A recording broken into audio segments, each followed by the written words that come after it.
In a dark cave, the sharp sound of a pickaxe striking stone rings out.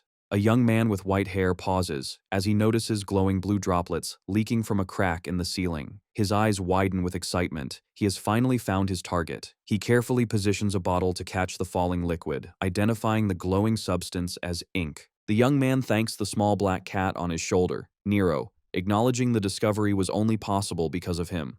He looks toward the light at the cave's exit, thinking that if he brings this ink back, the pioneering corps might finally accept him. Relieved, he walks out of the cave and stands on a gray wasteland, looking toward a massive, radiant metropolis in the distance. Inside that bright city, a crowd cheers for the arrival of elite warriors known as colorists, who walk proudly with vibrant hair colors. Two citizens admire the warriors, discussing how the team successfully took down another giant creature. They know that as long as these heroes are around, the shining city will remain safe. However, the scene shifts to the darker, grimmer Shadow District. A line of people waits outside a building where a bulletin board announces the entrance exam for the C-rank Pioneering Corps, stating that anyone with color is welcome. Suddenly, the white-haired young man is violently thrown out, crashing onto the ground. Two examiners look down at him. One yells that this place is not for people like him. The young man stands up in frustration, holding out the bottle of blue ink. He demands to know the problem, insisting the ink proves his qualifications. The examiner points a finger accusingly at the boy and spells out the harsh reality: he is rejected because he is colorless. He explains that in this world, roles are decided at birth and mocks the boy for not knowing his place.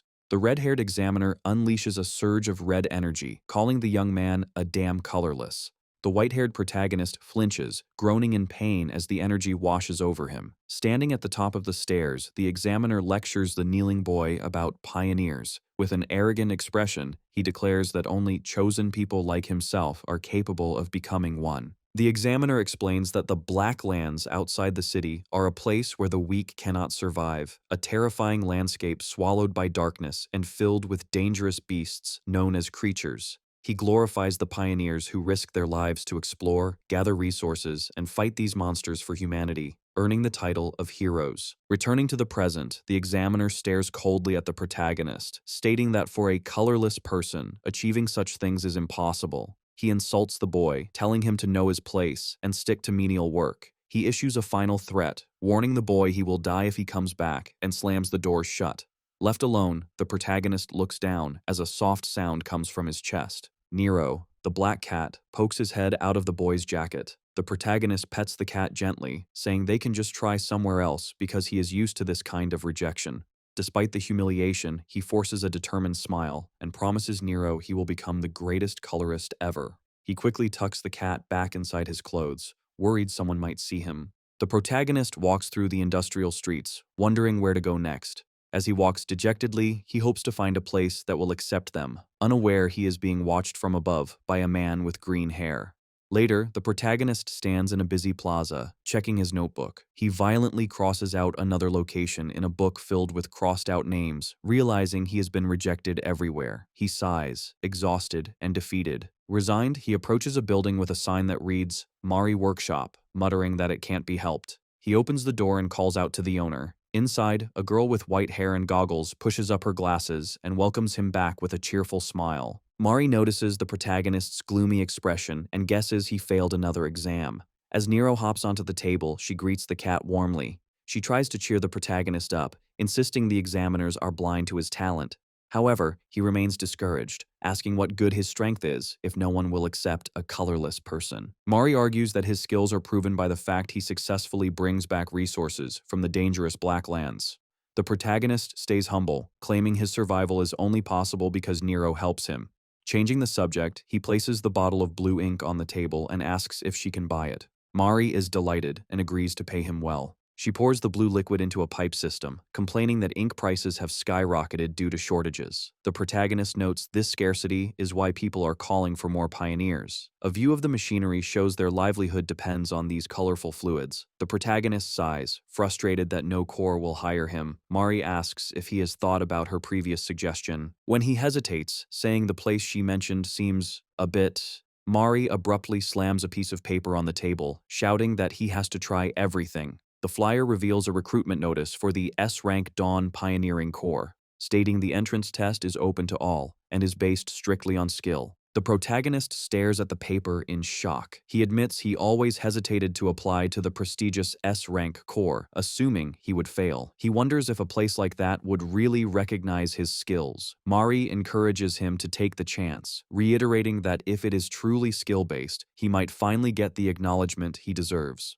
She smiles, reminding him he has wanted to be a colorist for a long time. A flashback shows a young, lonely protagonist in the rain clutching Nero, revealing he has held this dream since childhood. Mari assures him she will always support him. Bolstered by her confidence, the protagonist smiles and decides he can't hesitate anymore. He firmly grabs the recruitment flyer. With renewed determination, he waves goodbye to Mari and leaves the workshop.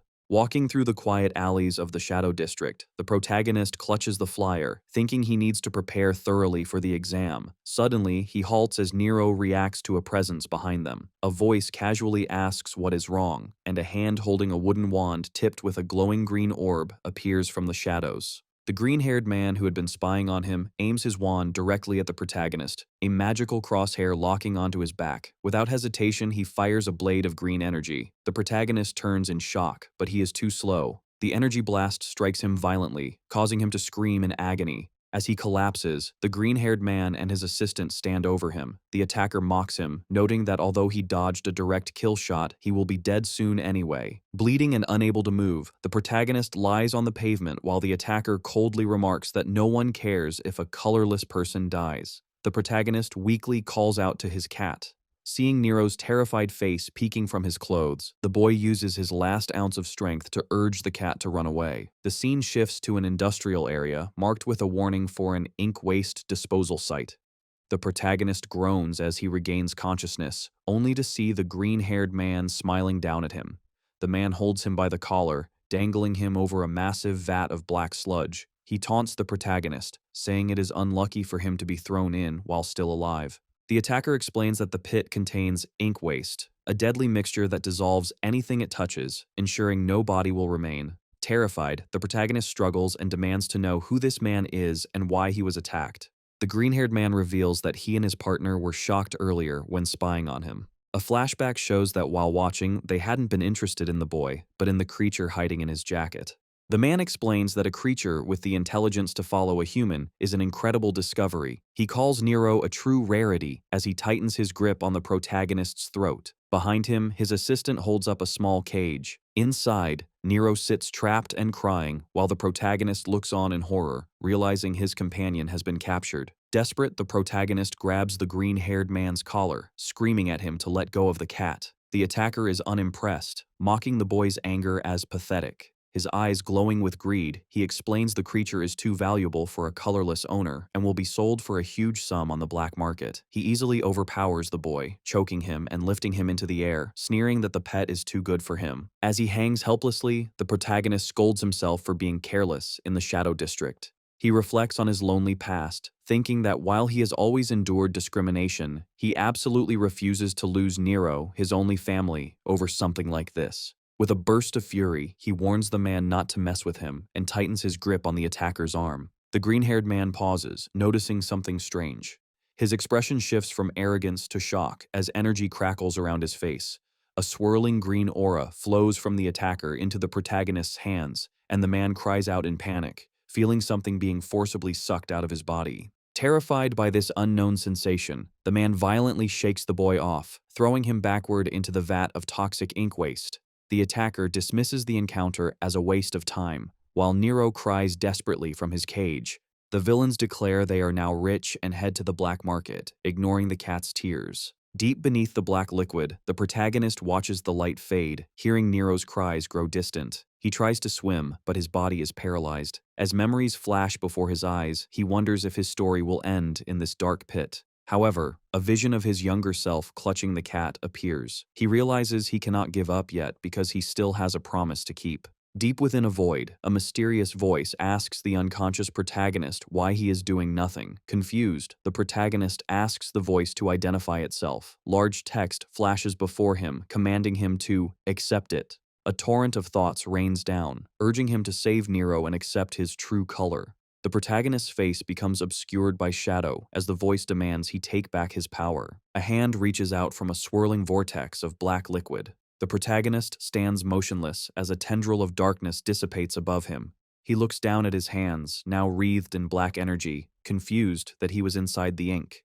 His memories are fragmented, but he pushes those thoughts aside to focus on what matters. Now a silhouette of shadow with glowing white eyes, he questions what he has become. A soft whimpering sound cuts through the silence, catching the entity's attention. He looks up to see two blurry figures standing high above, holding a small cage. Inside, Nero cries out. The sight of his companion snaps the protagonist back to reality, and he affirms he must save Nero. He reaches a hand of darkness toward the men. Suddenly, a massive geyser of black energy erupts from the depths. The green-haired man and his assistant recoil in terror, screaming. They look down into the disposal pit and are shocked to see the deadly pool of ink has vanished, leaving only a lone, dark figure standing at the bottom. The entity, emanating an ominous aura, begins to walk toward them. The green-haired man trembles in fear, his eyes wide with disbelief. As a gigantic claw of shadow descends upon them, he stammers, wondering if this terrifying being is a creature. The aftermath of the explosion leaves a scene of total devastation in the Shadow District. A frantic older man screams at a police officer, insisting he saw a small hand suddenly spring out from nowhere, causing a massive eruption of dark energy that wrecked the entire area. As the dust settles, medics carry away the unconscious bodies of the green-haired attacker and his assistant. A new group of arrivals observes the victims. A man with red hair and a woman with blue hair look down at the injured men, noting that these B-rank pioneers have completely lost their color. The blue-haired woman is baffled, unable to understand what could drain a person's color, but her companion suggests they focus on their mission. The red-haired man states they came because of reports of a large creature appearing within the city. The police officer on site is stunned to realize he is speaking to a high-ranking colorist. He nervously asks why such elite individuals are in the Shadow District, and the blue-haired woman politely explains they are there to investigate. The red-haired man asks to be shown the impact site, and the intimidated officer leads the way. The two investigators stand before the massive crater. The red-haired man inspects the debris and notices dark stains, while his partner confirms there are traces of a creature. She points out it is highly irregular for one to appear suddenly inside the city, especially in the outskirts, explaining that usually only small animals are found within the city walls. Looking into the deep pit, the red-haired man wonders if they are dealing with a new monster variant. He looks bored but serious, realizing that tracking this unique entity will be troublesome since it doesn't fit the usual patterns. The scene shifts to a desolate landscape where rubble is piled high. In the darkness, a cat cries out. Kay, lying in the shadows, groans in pain. He feels a rough tongue and wakes up to find Nero licking his hair. Overcome with relief, Kay immediately pulls Nero into a tight hug, overjoyed that the cat is safe. However, the physical pain hits him, and he winces. Kay sits up, confused, and tries to piece together what happened. He remembers the bastards who attacked him and threw him into the vat, recalling falling into the toxic black liquid and sinking. His eyes widen in shock as he processes his survival. He holds up his hands in disbelief, wondering if the impossible has happened. He touches his head and feels something different. His hair, once white, is now jet black. Kay grips his new black hair, staring forward with utter confusion, unable to understand how he is still alive or why his appearance has drastically changed. Standing in the pitch-black darkness, Kay looks around, wondering why he cannot see anything. He calls out desperately to his companion, asking Nero to help. In response, the black cat leaps into the air and spins rapidly, emitting a blinding white glow that illuminates the area. The sudden light reveals a terrifying scene. They are in a deep cavern, surrounded by swarms of dark, monstrous creatures. Kay stares in shock, stammering as he tries to process where they are. He realizes with horror that they are in the Blacklands, a desolate wasteland far outside the city. He recalls this area, the Black Forest, is so deadly that only B-rank pioneers are permitted to enter. Realizing the monsters are swarming toward them, Kay panics. He yells for Nero to follow and immediately flees. The glowing cat flies alongside him, lighting the path as Kay runs for his life. He barely dodges a massive, shadow-like serpent, exclaiming that the situation is incredibly dangerous. Despite the danger, Kay thanks Nero for the light as they race through the dark forest. They scramble up rocky cliffs to escape the beasts chasing them, and Kay follows Nero's light as they jump down a deep, vertical drop to put distance between themselves and the horde. As he runs, Kay's expression shifts from fear to confusion as he notices something strange about his physical condition. He looks at his chest, where dark energy radiates, and realizes his body feels amazing. He notes with surprise that even after running for so long, he is not tired at all. He leaps across a wide chasm with incredible ease, realizing he is moving faster and with more agility than ever. He lands firmly, stunned by the realization that his body is overflowing with a new, mysterious energy. Nero senses danger first, his ears perking up as he notices a threat approaching. A ferocious, wolf-like shadow creature lunges at Kay, catching him off guard. Kay realizes too late that his defensive stance is weak and he cannot block the attack. Certain he is about to die, he squeezes his eyes shut and braces for the bite. The monster's teeth clamp down hard on Kay's arm, but instead of tearing skin, a loud cracking sound echoes. The beast's teeth shatter completely upon impact, leaving the creature confused. Kay opens his eyes, stunned to find himself alive. The shadow wolf, now toothless and terrified, whimpers and retreats into the bushes. Kay inspects his arm and realizes he is completely fine,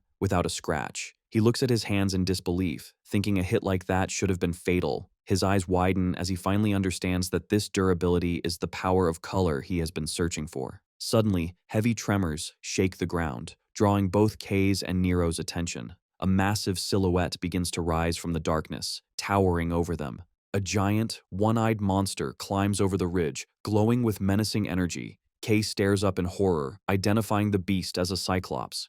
As the monster raises a massive arm to crush him, Kay wonders why a predator that usually lives deep in the Black Forest is this far out. The cyclops slams its fist into the ground with explosive force, causing Nero to yelp as debris flies everywhere. Kay survives the impact, sitting amidst the rubble. He admits the blow was heavy, but a confident grin spreads across his face as he realizes he actually has a chance to win. Memories of his past, being a lonely child, facing rejection, and being beaten down, flash through his mind. He acknowledges that he has finally obtained the power he always longed for and decides things will be different now. Energy crackles around his arm as he clenches his fist, resolving that he does not need to run away anymore. Kay stands his ground, clenching his fist as he resolves he is done running. Memories of his past struggles flood his mind. He focuses on that strange, powerful sensation rising from within, and suddenly, his body is engulfed in shadow. He transforms into a being of pure dark energy with glowing white eyes. The Cyclops roars furiously and reaches out with its giant hand to crush the small figure. However, Kay launches himself off the ground with explosive force. Flying through the air, he prepares to strike. He delivers a devastating punch that completely shatters the giant monster into pieces.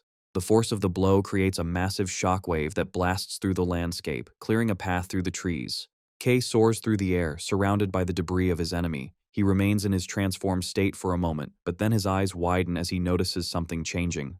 The dark energy suddenly dissipates, and he finds himself floating high above a lush landscape under a bright sun. He looks down in awe at the vibrant forest and the waterfall below, amazed by the vivid colors of nature around him. Just as quickly as it came, the power vanishes, and his hair turns back to white. He looks down in confusion. Panic sets in as he realizes gravity is taking over, and he is helpless in the air. Screaming in terror, he falls rapidly toward the trees and crashes into the forest below. Kay drags himself out of the debris from his fall, while Nero hovers above, looking concerned. Kay collapses to his knees, gasping for air as the dark energy that enveloped him begins to evaporate like smoke. He realizes with horror that his color is rapidly fading away. Panic sets in as Kay understands the drawback of his new ability. He realizes that the more he uses this intense power, the faster it drains from his body, and at this rate, he will be left defenseless. Suddenly, the world around him goes pitch black, and a mysterious voice echoes in his mind, asking him what he is waiting for. The voice commands him to act, pointing out that the prey is lying right in front of him and urging him to eat it quickly. Kay looks down at the scattered remains of the Cyclops he just defeated. The voice manipulates him, asking if he wants to live, and instructing him to simply reach out his hand. Exhausted and sweating, Kay struggles to stay conscious. He looks desperate as the voice continues to demand he use his hand. His eyes glow faintly as he fights for survival.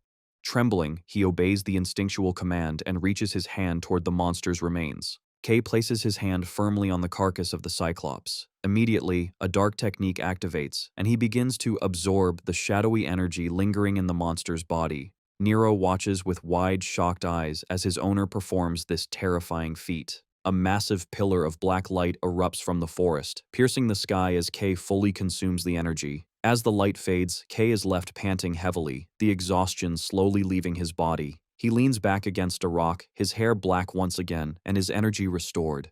He looks up at the sky, letting out a sigh of immense relief, realizing that he is going to survive. Back at the Mari workshop, the day seems peaceful. Inside, Mari is working on a blueprint when the door chime catches her attention. She looks up to see a mysterious, silhouetted figure in a ragged cloak standing in the doorway. Trying to be polite, Mari welcomes the stranger with a smile, though she is already trembling with nervousness. She asks if they have a special request, but the hooded figure simply stands there, emanating a dark aura. The stranger takes a heavy step forward. Mari, now visibly nervous, calls out to him, pointing out that he looks suspicious. When he continues to approach, she panics and grabs a large wrench, warning him that she will attack if he comes any closer. The figure suddenly rushes toward her, causing Mari to scream in terror and squeeze her eyes shut. However, the intruder stops and pulls back his hood, revealing a familiar smile. He tells her to calm down. Kay reveals his face, scratching his head sheepishly. He tells her it is just him, though he admits he barely recognizes himself now. Mari drops her defensive stance, her eyes wide with shock.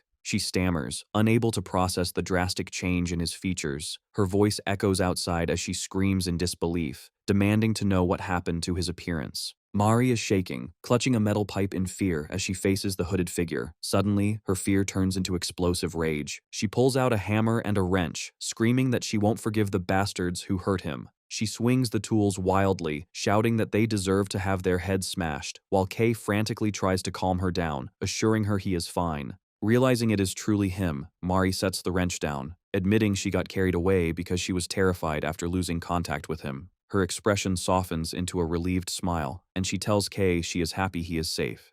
Kay apologizes for making her worry. Internally, Kay reflects on the absurdity of his situation, thinking that surviving a fall into toxic ink and gaining a color is unbelievable.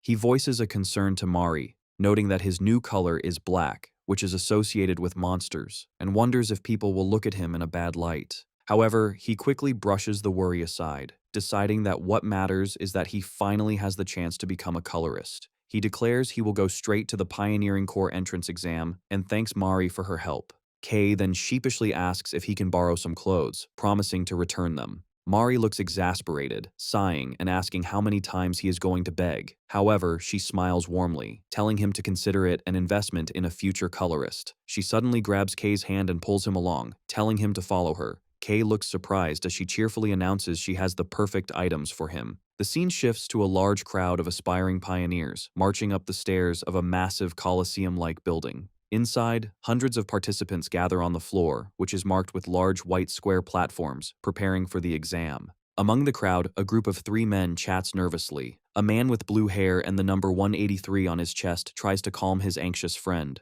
The friend with pinkish hair expresses disbelief that they have made it this far, preparing to take the test for the prestigious Dawn Pioneering Corps. This S-rank group is known for its achievements in exploring the dangerous Black Lands, comprised of skilled colorists who are viewed as the hope of the Shining City. However, the candidates are worried because many strong rivals have gathered. The group notices a woman with long turquoise hair, rumored to be the daughter of a famous color family, standing next to a man in a beanie. They also spot other rising stars, such as a boy with pink hair and goggles and a man in a gas mask. Despite these competitors, the group agrees that one person is getting the most attention. They look toward a young man with messy green hair and fierce eyes. This is Gale, the Gale Sword, and people believe he is guaranteed to pass. Rumors say he is powerful enough to handle dangerous creatures on his own. However, he is also infamous for his cruel and violent nature, which reportedly got him kicked out of his previous corps. The blue-haired man, number 183, laughs arrogantly, claiming he isn't scared of guys like Gale. Suddenly, a dark shadow falls over him.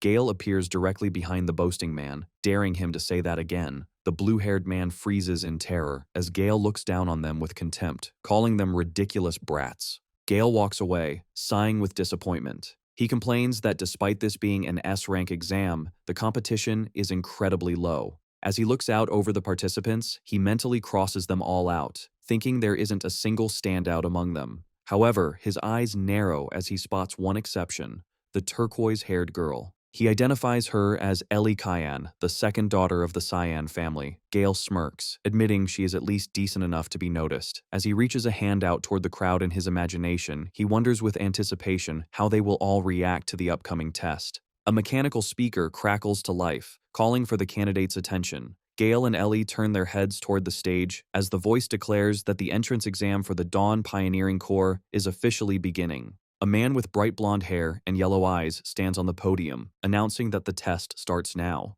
The crowd gasps, realizing the examiner is a famous colorist from the Dawn Pioneering Corps. The candidates whisper excitedly, recognizing him as a hero who made huge contributions to a recent creature hunt. They realize that if an elite colorist like him has shown up, the Corps must be serious about this recruitment. The candidates feel an overwhelming presence radiating from him, noting that S-rank Corps members are on a different level. The examiner looks down at the crowd and welcomes them. He thanks everyone for applying, acknowledging they all have their own goals, whether money, power, honor, or duty.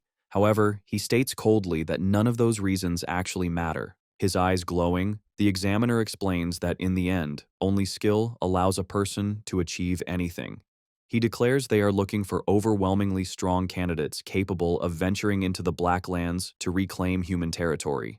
He tells them to look around, stating that mediocre people are not needed and that they will start immediately. He gestures to the square platforms on the ground, announcing the first test will be a tournament. He explains that combat ability is the most important skill for a pioneer because the world outside the city is a brutal place where only the fittest survive. He clenches his fist and commands the candidates to prove their abilities. He explains that those who pass the first round will be decided by the tournament results and instructs them to step onto the stage when their number is called. The examiner calls out number 126 and number 286. Gale, number 126, steps forward with a serious expression. The crowd murmurs, calling Gale a heavyweight and expressing pity for whoever has to fight him so early. Gale, however, lets out a wicked smile, thinking he is lucky to have some fun right from the start because he was dying of boredom. His eyes narrow with predatory excitement as he wonders how he should play with his opponent. Gale notices someone approaching the stage, wondering what is up with the creepy guy walking toward him. Standing opposite Gale is a figure completely hidden in a ragged cloak wearing the number tag 286. Gale analyzes him, thinking the hooded figure's stance looks awkward and weak. Gale grips the hilt of his weapon, deciding talking doesn't matter anymore. He draws his sword with a sharp sound, declaring he is tired of being quiet. Unleashing his power, he swings his blade, creating massive streaks of green wind energy, deciding not to hold back. The spectators watch in awe, recognizing the signature technique as the Gale Sword. As glowing green swords materialize in the air around him, the crowd praises him as a genius for handling such advanced swordsmanship at his age. Gale stares intensely at his opponent, challenging the hooded figure to try and block his attack. With a burst of speed, Gale stomps the ground to gather momentum, threatening to shred his opponent if he fails to defend himself. He charges forward with incredible force, surrounding himself in a whirlwind of energy. The hooded figure stands completely still and silent, unmoving in the face of the approaching attack. As Gale descends from the air, swinging his blade down with a shout, the hooded figure simply steps in and delivers a devastating left hook to Gale's face. The impact is so powerful that Gale is sent flying backward across the arena. The arrogant candidates from earlier scream in terror at the unbelievable sight. Gale crashes violently into the arena wall, creating a massive spiderweb of cracks. He slumps forward, unconscious and defeated in a single hit, leaving the crowd to wonder how such a thing is even possible. The hooded figure, now revealed to be Kay, rubs his wrist and looks down, admitting that the sudden movement startled even him. His hood has fallen back, revealing his messy black hair. He reflects on the sudden acceleration and chaos of the moment. Suddenly, a spectator points a trembling finger at Kay, screaming in disbelief. He isn't pointing at the victory, but at the color of Kay's energy, black. The blonde examiner watches with a serious expression, noting internally that black is the same color possessed by creatures. Even Ellie Cyan looks stunned, wondering if it is even possible for a human to possess that color. Kay stands alone in the center of the arena, unaware of the gravity of the situation. The others question if the power to defeat the Gale Sword in one hit comes from this mysterious black energy. Kay looks around nervously at the shocked crowd, confused by their reaction, and innocently wonders if he has made a mistake. The tournament continues with intense battles. In one match, a terrified candidate launches sharp stones, but Kay charges forward, easily evading them. He closes the distance instantly and delivers a powerful punch, sending the magic user flying. The announcer declares him the winner. Kay's winning streak continues as he dominates, violently slamming another opponent and knocking out a third. High above, the blonde examiner watches with interest, declaring that Kay is the standout applicant. He excitedly notes that Kay is the first ever black holder and insists they must recruit him immediately before rumors spread. Suddenly, heavy footsteps approach, and a voice casually remarks that it looks like a tough day. The blonde examiner turns in surprise to see the red-haired man and blue-haired woman from the explosion site. The examiner asks why Team Leader Red is here, but the man waves his hand, claiming they are just passing by. They briefly discuss the investigation into the large creature incident. The Red leader sighs, admitting there has been no progress. He then asks if there are any worthy candidates. The examiner mentions the young lady from the Tyan family and an extremely unique candidate. Suddenly, the Red leader's eyes widen as he senses something. He looks into the arena and spots Kay, immediately noticing the black energy. As the examiner praises Kay, the Red leader stares silently at the boy. The blue-haired woman whispers to her leader, asking if that kid is connected to their investigation. The Red leader confirms it is likely him. Internally, the Red leader concludes that a new color appearing right after the incident in the Shadow District is too big of a coincidence to ignore. He decides to keep a close watch on Kay for now. Unaware he is being observed, Kay looks at his clenched fist, smoking with dark energy. He is thrilled by his incredible power, realizing that becoming a pioneer is finally possible. However, he recalls the physical toll the transformation took and warns himself to be careful. He knows that if he overuses this power and loses his color mid-fight, he will be defenseless. A massive surge of freezing energy erupts from the arena, creating a wall of ice. Ellie Kyan stands calmly amidst the cold mist. The announcer declares number 17 the winner, revealing she has encased her opponent in a solid block of ice. The spectators, including Kay, watch in awe, commenting that the Tyan family's color is always impressive. As Ellie walks down the stairs, Kay watches her, wondering how anyone could defeat such overwhelming magic. Suddenly, Ellie stops as she passes Kay, staring directly at him with a sharp, curious gaze. Her blue eyes narrow suspiciously as she scrutinizes him. Without a word, she turns and continues walking, leaving Kay confused. The announcer says the first exam has concluded. The blonde examiner stands on the podium and thanks everyone for their hard work. He explains that since they are behind schedule, they will move straight to the next test. He instructs the failed candidates to leave, and they walk away dejectedly. The blonde examiner begins to announce the next test, but is interrupted by a hand on his shoulder. The red-haired man steps forward with a confident smile, taking over. He looks at the surviving candidates and declares that the second exam will be led personally by him. The candidates look up in shock, realizing who is standing before them. Colorist Red. He is one of the Shining City's strongest colorists, famous for retaking the Blacklands. However, the candidates are terrified, recalling rumors that his destructive power is so intense that even allies hesitate to work with him, and that when he is in charge of an exam, no one ever passes. The blonde examiner looks worriedly at Colorist Red, asking if he is sure, warning that the captain will scold him for changing the exam format. Red laughs it off, stating he gets nagged every day anyway. He announces that the test is simple and tells the crowd to just endure as his body erupts in massive flames. A giant wave of fire surges toward the terrified applicants, forming individual spherical barriers around each person, trapping them. The candidates panic as they are enveloped in intense heat. Red explains that he has recreated the environment of a certain region, noting it will get pretty hot. He illustrates that the Blacklands are full of extreme environments where humans can barely survive. He belittles the current test, claiming this heat is nothing more than a warm stove. With a serious expression, Red reiterates that if they endure, they pass. However, his eyes narrow coldly, as he adds that anyone unable to withstand this heat never had the qualification to become a pioneer. Inside the fire spheres, the candidates are suffering. One man realizes he cannot scratch the barrier, while others scream in agony. They wonder in terror what kind of hellish place the Blacklands must be if this is considered mild. Watching from the side, the blonde examiner notes that despite rumors, Red's skills haven't dulled. He marvels at Red's incredible control, observing how he instantly covered so many people. He acknowledges that this power is what one expects from someone at the peak. Suddenly, a loud cracking sound cuts through the air. Red and his assistant look over as one of the fire barriers turns blue and fractures. A massive surge of ice energy explodes outward, shattering the fire sphere. Amidst the falling shards of ice, Ellie Kyan stands tall, having broken free. Red looks at her, admitting that this is pretty good. He reflects that while the Kyan family's power is a natural counter to fire, his own power is usually strong enough to overwhelm that advantage. Staring at the young woman, Red concludes she might actually deserve to be called a real prodigy. Red wonders about the other candidate they were interested in. Inside his fire sphere, K appears to be standing still. Red observes him, noting that unlike the girl, this boy isn't breaking through.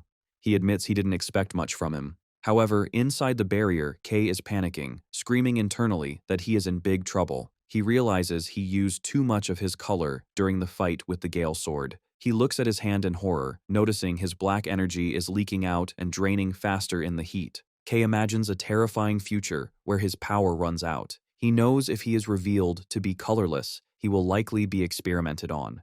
Desperate, he frantically looks for a solution, wondering if he can absorb something to replenish his energy. He stares at the wall of intense fire. A realization hits him. Since the barrier is made of a color ability, he wonders if he can absorb it. He looks at his hand, admitting he doesn't know the limits of his absorption power. Deciding he has no time to think, he resolves to find out. He reaches out and touches the swirling wall of fire. Immediately, a violent reaction occurs, and K is shocked that direct absorption is working. The fire barrier begins to warp and twist, drawing the attention of nearby candidates. A massive vortex of black energy erupts from K, sucking the red flames into his hand. From the podium, Red and the blonde examiner stare down, stunned and unable to comprehend what they are seeing. Red breaks into a nervous sweat, forcing a smile as he remarks they have found a real lunatic. In the arena, K stands amidst the dissipating energy, looking terrifyingly powerful with red and black aura swirling around his hands. The entire arena falls into a heavy silence. However, internally, K is panicking again. He forces a smile, thinking this wasn't supposed to happen. He realizes with regret that he has accidentally stood out way too much. Ellie Cayenne stands frozen, questioning if she is hallucinating as she stares at the young man enveloped in dark energy. She looks at Kay and wonders if black is even a color a human can possess. Recognizing this is something unprecedented, a sense of anxiety washes over her as she watches him. Memories of the pressure to be the best flash through her mind.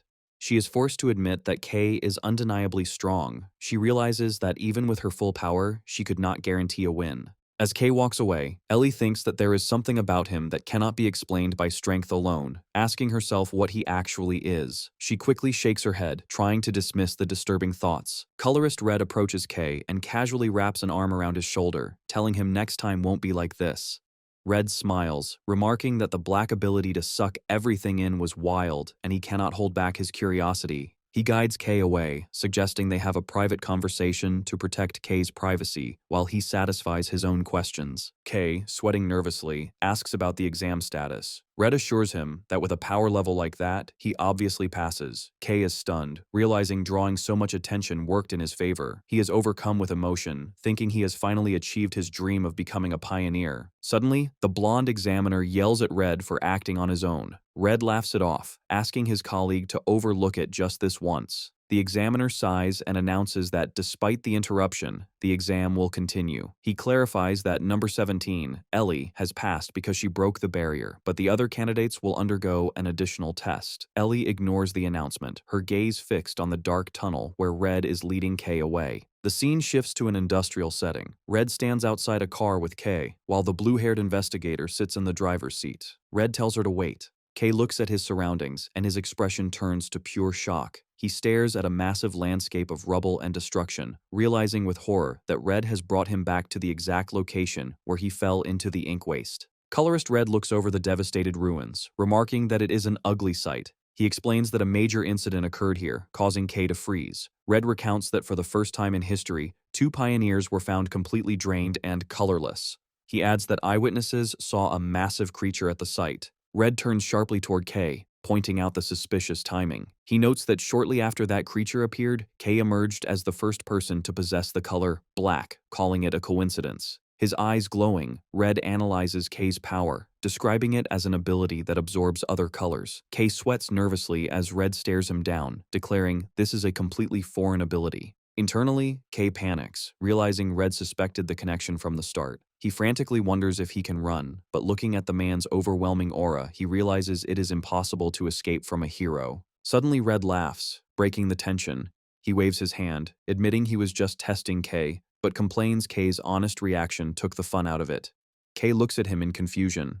Red clarifies that while his official job is to investigate the incident, he is personally more interested in Kay's unique ability. Red explains that color powers normally cannot mix at all. However, he observes that Kay's ability seems to ignore those rules. He recalls the second exam, pointing out that K clearly couldn't control his power then. K stammers, trying to explain, but Red interrupts him. The colorist's body begins to glow with red energy, and he states that they need to run a test. K looks at him, confused. Red extends his hand, explaining that he needs to understand how the ability works. He smiles confidently, challenging K to try absorbing his energy now. K panics and tries to refuse, warning Red it is too dangerous. Red simply laughs, telling the rookie he is far too early to be worrying about someone of his level. K falls silent, looking intense and nervous as Red commands him to stop talking and just try it. Black symbolizes the Black Lands, an ominous force that devours everything. Red thinks that leaving such a dangerous ability unchecked is unacceptable because it could shake the foundation of the Shining City. A dark secret crosses his mind. People do not know it yet, but humanoid creatures exist. He silently warns K that if he ever faces them, or worse, becomes one, the colorist might have to eliminate him. K sighs, sensing the terrifying pressure radiating from Red. Despite the intimidation, K agrees to the test. He grabs Red's wrist, nervously asking for confirmation that if anything goes wrong, it won't be his fault, while dark energy rises from his body. The moment they touch, a shockwave of energy distorts the air. K gasps as red energy violently surges into his arm, contrasting with his own black aura. He realizes he has made a mistake. A massive explosion of fire erupts from the contact point, causing K to scream in agony. Inside the inferno, he shouts for Red to stop, admitting he cannot control the power and that it feels like molten lava is boiling inside him. In his vision, Red appears as a towering, godlike silhouette of pure fire, reinforcing why he is a hero. Red stands calmly within the flames, observing. He notes that K's black energy is sucking in his power without rest, acting as if it is starving. He realizes that because K's power is immature, strong individuals can resist the absorption, but this ability would be instantly fatal to most ordinary people. As the flames swirl, Red's eyes narrow with deeper curiosity. He thinks what they saw during the exam cannot be the full extent of the ability. He decides he wants to know not just how K absorbs colors, but how those absorbed colors are used. The situation escalates as the energy between the two violently reacts. Red watches as the black energy from K's arm begins to warp and spike, mixing with the red aura. Suddenly, a massive explosion of red and black energy bursts outward. Red is pushed back by the blast. He stares in shock at the figure emerging from the smoke. K has partially transformed. The right side of his body is now encased in a jagged demonic armor of solidified red and black energy. Red grits his teeth, realizing this form is ominously familiar. As he looks at the monstrous clawed hand and glowing eye, Red admits to himself that he would believe he was looking at a creature. The resemblance confirms his suspicions, and he realizes with certainty that K was behind the incident where the other pioneers lost their colors. K struggles to maintain consciousness. Red decides that his priority is safety and resolves to put out the fire before K goes on a rampage. He summons a ball of flame, preparing to subdue K by force. However, K lets out a low growl, causing Red to pause as the boy seems to be fighting something else. The scene shifts to K's internal perspective, a pitch-black void filled with demanding red text. The voices of the power scream at him, demanding intense color and urging him to bring more. K gasps in the real world, distressed by these intrusive voices. The voices continue to tempt him, telling him it is wasteful to hold back and urging him to take it. K mentally screams at the voices to shut up and stay still. With fierce determination, K's visible eye glows red. He rejects the temptation, ordering the power to shut up and stay crushed as he exerts his will over the chaotic energy. A shockwave blasts outward as he forcibly compresses the energy back down. The jagged armor dissipates, leaving Red with a look of genuine surprise. K is left panting heavily from the exertion. Red looks at him, impressed and stunned, asking if the rookie actually managed to suppress that overwhelming power on his own. K is left panting, his heart racing. He thinks it is insane that he survived and frantically wonders why he went berserk. He glances up nervously, terrified he lost control in front of a colorist. Knowing he needs to understand his ability, he hesitantly approaches the older man. Red, however, looks delighted. He admits he was caught off guard because the power K absorbed was stronger than he expected, but he grins and declares the experiment a success because it was fun. He tells K that if he wants to achieve anything, he has to be willing to take risks. Red decides that is enough for the test, but then pauses, saying there is one more thing. He reminds K that he is the investigator assigned to the destruction incident at this very spot, and his duty is to find the culprit. With a calm but threatening smile, he points out that the person in front of him looks like a perfect suspect. Kay freezes, his face pale with panic. Red explains the gravity of the situation. He recalls how witnesses saw a massive shadow creature, warning Kay that more people are interested in this case than he thinks. He argues that once rumors about Kay's black ability spread, it will be easy for authorities to pin the blame on him. He gestures to the ruined industrial district, noting the damages will cost hundreds of millions. He adds that if the city leadership decides Kay is too dangerous, he could be banished or turned into a lab rat. Kay grits his teeth in frustration, realizing he is trapped. He knows there is no way to prove his innocence. Suddenly, Red offers a lifeline. He suggests that if Kay agrees to come under his command, he might be able to do something. Without a second of hesitation, Kay bows at a 90-degree angle, loudly shouting that he puts himself in Red's care. Red tells him to listen to the full condition first. He clarifies he won't fix everything for free. In exchange, Kay will have to grant him a few favors. He asks if Kay thinks he can handle that. Kay forces a desperate, trembling smile. Internally, he screams that anything is better than owing millions or becoming a science experiment. He loudly agrees, promising to do absolutely anything Red needs. In the desolate wasteland, a small creature trembles in fear just moments before a massive wheel slams down, narrowly missing it as a heavy vehicle roars past. A large, armored transport truck drives through the foggy, rugged terrain of the Blacklands. Inside, Kay looks out the window, thinking this is his first time traveling this far out and wondering if this is his first real step as a pioneer. Suddenly, his thoughts are interrupted by Gale, a green-haired man who glares at him, calling him black-haired one. Gale rudely tells Kay he is being distracting and orders him to shut up, though Kay hasn't said a word. Kay looks at him with a confused expression. Kay sits awkwardly in the transport bay. He thinks starting as a pioneer immediately was what he wanted, but the atmosphere is tense. He glances at the furious Gale and the silent Ellie Cyan, questioning if being on the same team is the right move. A flashback reveals a conversation from the day before. Red asks a surprised Kay if he is ready to join the exploration, explaining he needs him to go to a specific spot in the uncharted area. Seeing Kay's nervous expression, Red laughs and tells him not to worry. Red shows Kay a map, assuring him he won't be alone. He explains that new recruits who pass the exam will also be deployed to the area, and that the official roadmap will be announced soon. Kay just needs to be at the location on time. Back in the present, Kay looks at his teammates, noting they were already on the truck. It is revealed that because Red's interference compromised the previous exam, the participants were given another chance. Many skilled individuals, including Gale, passed strict additional tests. Meanwhile, Ellie Cyan, the top-ranked rookie, joined Red's team at her own specific request. Gale stares at Kay with intense resentment, unable to believe he was humiliated by a fool. He thinks back to their fight, convinced he only lost because he let his guard down for a moment, and vows it won't happen again. He threatens Kay, warning him to be ready once the exploration ends. He mutters that if Ravian hadn't been behind him, Kay would already be dead. Ellie Cyan interrupts, coldly telling Gale to stop talking, mocking him that he would probably fall in one hit again. Gale turns to her in fury, asking what she just said. Ellie dismisses him, stating that Gale is no match for Kay. Kay looks at Ellie with surprise and hope, thinking maybe she is someone he can relate to. However, Ellie turns her cold gaze to Kay, confusing him by mentioning a past agreement they supposedly made. She glares at him, stating that the loser needs to stay quiet and follow orders, leaving Kay bewildered. Kay stands awkwardly between the two hostile pioneers, feeling the pressure. He sighs, realizing the team dynamic will be difficult to manage. The scene shifts as the transport vehicle moves across the dark waters of the wasteland towards a distant facility.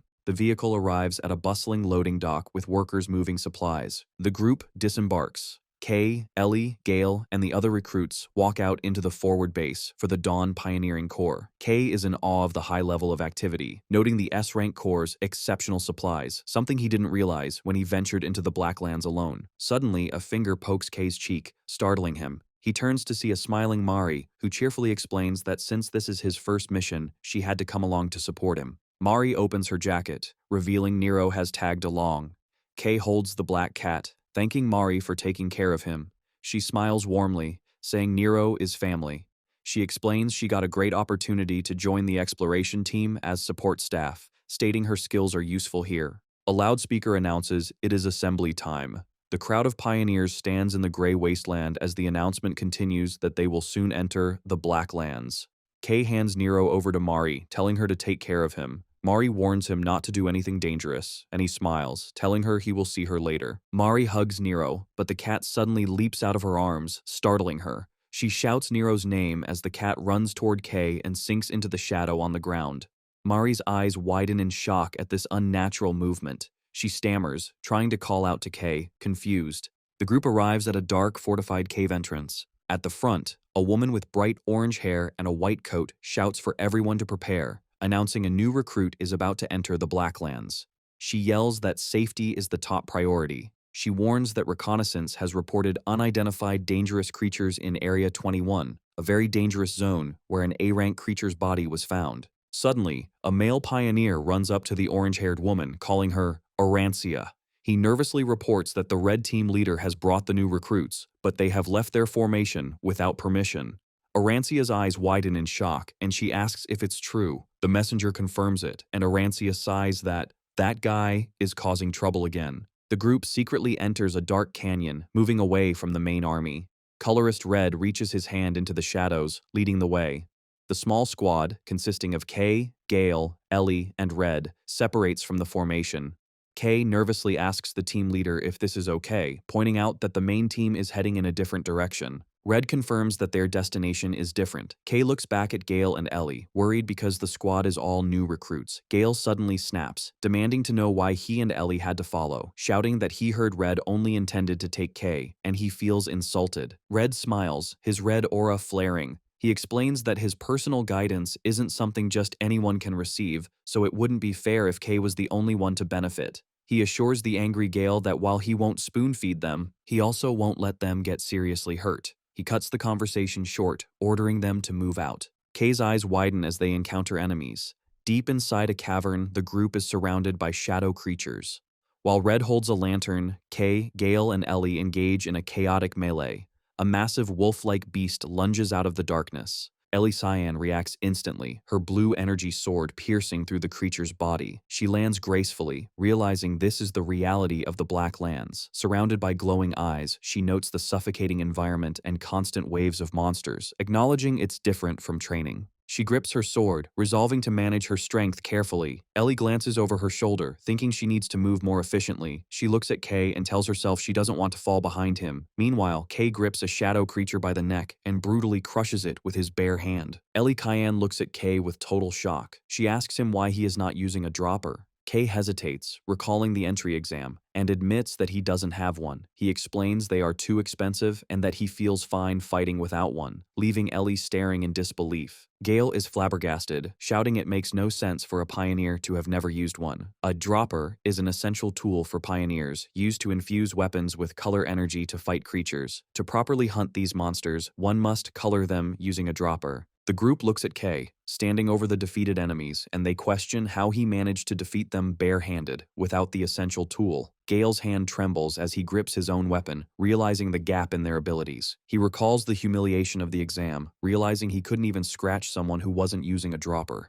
Gale grits his teeth in frustration. He glares at Kay's back, swearing to himself that he will crush Kay with his own hands one day. As they continue deeper into the cave, Red leads the way with a lantern while Gale follows, seething with anger. Red glances back at his squad with a smirk, thinking it is not bad to see two geniuses being motivated by a rookie. He smiles, believing things are only going to get more interesting. He cheerfully urges the group to give it a bit more effort, telling them they are almost there and suggesting they finish quickly to have a party. After the battle against the shadow beasts, the carcasses of the wolf-like creatures lie scattered. Colorist Red calls for a 10-minute break, though he warns the group, Gale, Kay, and Ellie Cyan, that the real mission has not yet begun. Gale sighs, complaining he has used up a significant amount of his color energy.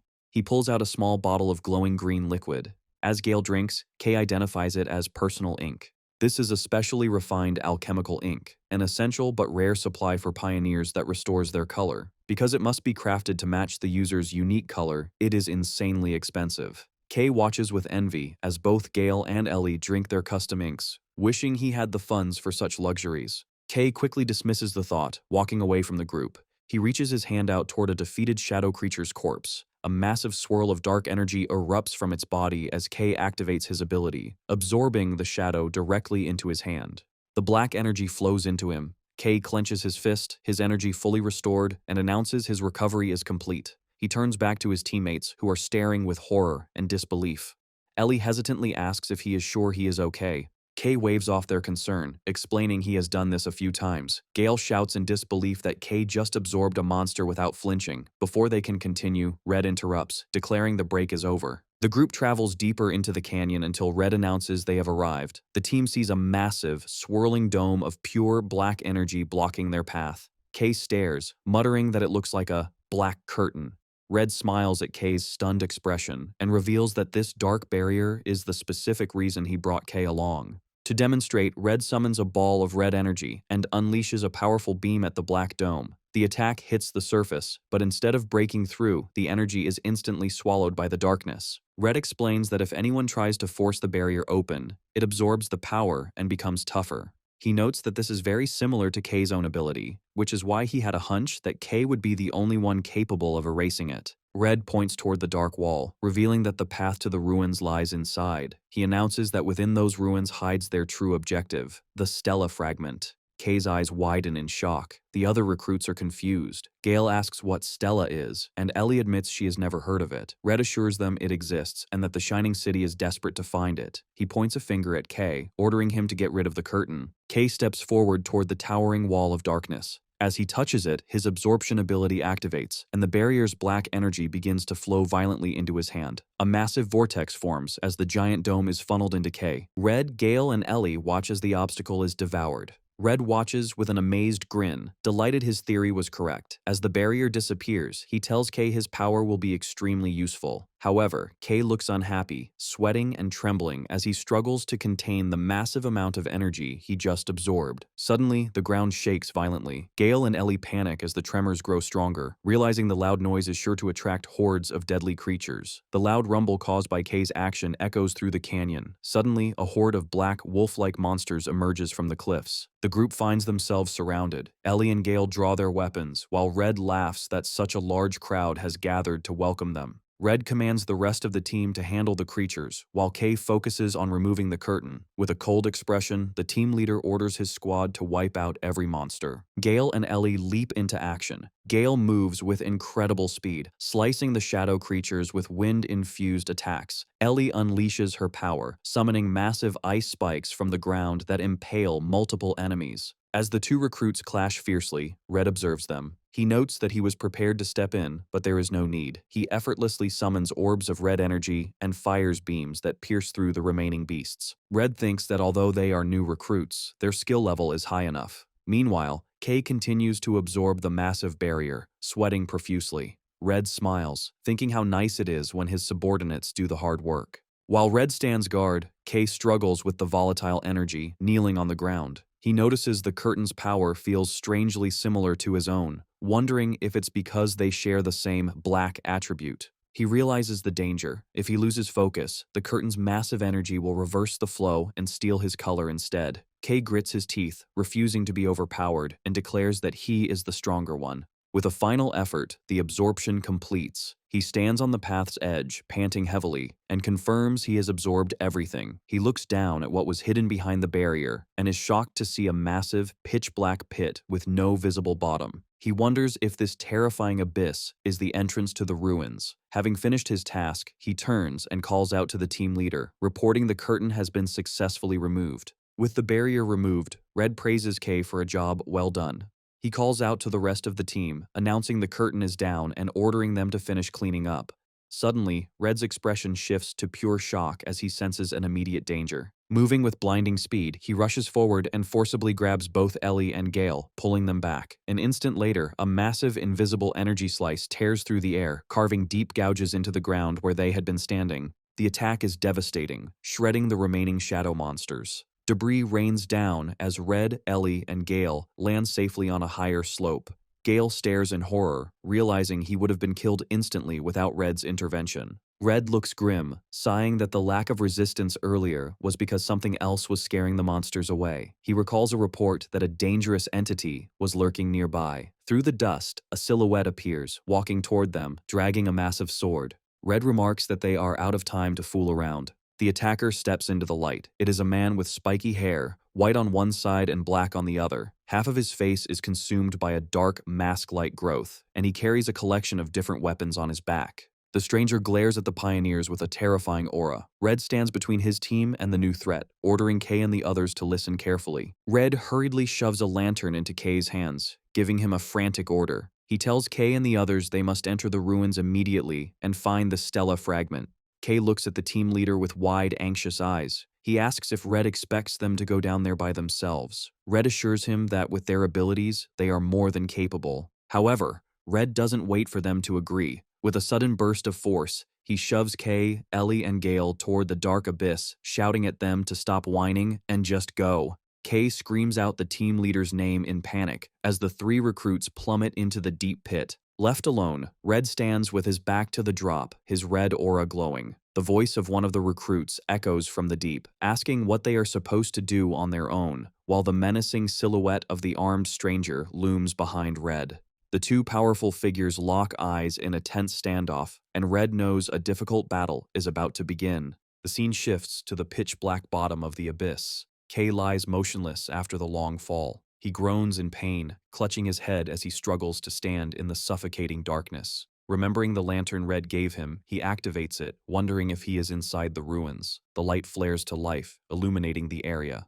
Kay's expression instantly shifts to one of absolute terror. He stands frozen in shock, asking himself what this place is. Instead of ancient stone ruins, the lantern illuminates the skeletal remains of massive modern skyscrapers and concrete debris, looking exactly like a destroyed modern city buried underground. Kay stands on a ledge, using his lantern to light the darkness. He is speechless at the sight of the massive ruined city structures buried underground. He marvels that such a place could exist, but complains he can't see clearly. Suddenly, a voice tells him to stop complaining and head toward the light. Kay is relieved to see his teammates, Gale and Ellie, admitting he was terrified of being separated. Gale blames Kay for making them wander, but Ellie sharply retorts that Gale was just as lost. Looking out at the vast, destroyed city, Gale wonders what this place is. He becomes anxious, pointing out the absurdity of trying to find a Stella fragment in these endless ruins when they don't even know what it looks like. Kay agrees, admitting that searching blindly would take forever. In his mind, Kay wishes his companion Nero were there. As if in response, a glowing shape appears and he is shocked to see the small black cat, Nero, at his feet. Kay panics, wondering how the cat followed them. Ellie notices the animal and asks if it is a creature. Kay breaks into a cold sweat, thinking he is in trouble now that his secret pet has been discovered. However, he quickly calms down, realizing this might be a good opportunity to prove the cat's worth. He calls out to Gale and Ellie. Holding Nero, Kay smiles confidently and announces he has a way to find the Stella fragment easily. The group gathers as Kay explains that the little creature he has been raising will lead them to the objective. Gale shouts angrily, refusing to believe it. However, while Gale argues, Ellie completely ignores him, captivated by the cat's cuteness. Kay decides to demonstrate Nero's abilities. The black cat cries out from Ellie's chest, then leaps out of her arms, startling her. Mid-air, the cat transforms into a swirling vortex of energy. A blinding light erupts, illuminating the dark ruins and leaving the group in shock. The ball of light streaks forward, creating an illuminated path, and the three pioneers follow it. As they walk, Gale expresses his disbelief, questioning how a creature can have such intelligence and a special ability. He demands to know where Kay found it. Kay ignores him and interprets the glowing cat's movements, telling the group that Nero says the Stella fragment is right there. Suddenly, the creature notices a trail and shoots away. The trail of light winds through the ruined city, and the group arrives at a massive concrete structure. A dark tunnel entrance lies ahead, and Kay wonders how much deeper they have to go. Gale mocks him, asking if he is scared. Kay shoots back a retort and declares they are going in. They walk through a massive, high-ceilinged corridor with the glowing cat lighting the way. Kay remarks that the facility is much larger than he expected. Suddenly, he notices Nero hovering in front of a large metal door and concludes it must have found something important. The silence is broken by the heavy sound of a massive mechanical foot. Kay freezes as a giant metal leg lands right in front of them. The recruits look up to see a towering, rusted automaton standing before them. Gale is confused, noting it looks different from the biological creatures they are used to fighting. Suddenly, the robot activates a scanning beam, sweeping a sheet of light over Ellie Cyan. The machine processes her data, displaying a hex code for her bright blue color. The scanner then moves to Gale, registering his green color code. The beam finally lands on Kay, who nervously realizes the machine is scanning their colors to identify them. The machine completes the scan, displaying the hex code for absolute pitch black. Upon detecting this, the robot's eye glows brighter. It announces it has detected the color of the Black Witch and, identifying Kay as a threat, declares it will begin elimination. Confused by the title, Kay is hit by the robot's devastating punch before he can react. He is sent skidding backward, groaning in pain but managing to block the direct hit. He glares up at the machine with fury, shouting in frustration. Kay shouts defiantly at the machine, declaring they will not hold back. The giant robot raises its massive fist, threatening to smash them. Kay charges forward, his fist colliding violently with the machine's metal arm. He recoils in pain, wondering why its armor is so tough. Gale watches in confusion as the robot prepares another heavy punch. Ellie steps in, striking the machine with her rapier, but sparks fly as her blade hits the armor. She stares in shock, realizing she hasn't left a single scratch. Ellie panics, wondering if her powers are ineffective against a machine. Meanwhile, Kay analyzes the opponent, noticing the glowing core in its chest. He sees liquid swirling inside and identifies it as the weak point. Kay dashes forward, throwing a sharp left hook. Suddenly, the robot reacts with unexpected speed, swinging its arm like a club. Kay barely manages to evade the heavy blow. He retreats, frustrated that his normal attacks are having no effect. A realization hits him. He remembers the time his body was coated in black energy and decides to use that power. Knowing a full transformation consumes too much color, he compromises by concentrating all his energy solely into his right fist, coating it in a dense layer of black aura. With his preparation complete, Kay leaps into the air and swings his enhanced fist with everything he has. The blow lands perfectly, piercing straight through the robot's chest and shattering its core. The force of the punch completely destroys the machine's upper body. The robot's head flies off, and the light in its eye fades. Kay stands amidst the wreckage, letting out a sigh of relief as Gale and Ellie watch in silence. Amidst the debris, Kay notices a round object and picks up the robot's core, thinking Mari would be happy with it as a gift. Suddenly, Gale yells at Kay, demanding to know what that power was. He and Ellie corner Kay, bombarding him with questions. Kay nervously deflects their questions by claiming the technique drains his color severely. As he speaks, the large metal door behind them begins to slide open, revealing a pitch-black void. Suddenly, Nero flies out of the darkness, crying out in panic. The cat hovers near Kay, shaking in fear. Kay looks toward the dark doorway, sensing something strange. Despite the cat's warning, he steps closer, admitting he can't see anything inside. As his fingertips make contact, the black surface ripples like water. Suddenly, the darkness erupts outward. Massive tendrils of shadow surge from the doorway, enveloping the group. Gale and Ellie scream as they are dragged toward the entrance. Helpless against the force, all three are sucked into the black void. The group falls through an endless black space, landing in a new, pitch-black environment. Gale groans in pain, complaining about the fall and the darkness. He lifts his hands to check on himself, then pauses, noticing something strange. He looks down at his chest and grabs his jacket in pure shock, realizing his color, the green that defines his power, has completely vanished, leaving him in black and white. Kay and Ellie stand beside him, equally horrified. The entire world around them, including their bodies, has lost all saturation. They stand in this monochrome reality, confused and terrified, wondering what has happened to them. Away from the underground ruins, a small scorpion scurries across the wasteland with the radiant, shining city in the background. Somewhere in the city stands the Eastern Government Office. Inside, a large official known as the Chief yells in anger, demanding to know if he has been located. A nervous subordinate reports that the individual is on an exploration mission with Colorless Red, adding that the boy specifically asked them not to meddle. The chief is furious, shouting about Black. He cannot believe Red would bring someone with such a dangerous color onto the field. He rants that even though Red is a hero, this has crossed a line. The chief explains that a recent creature appearance has the ruling council in an uproar, terrified that the catastrophic Black Wave has begun. He complains he will be the one to take the blame.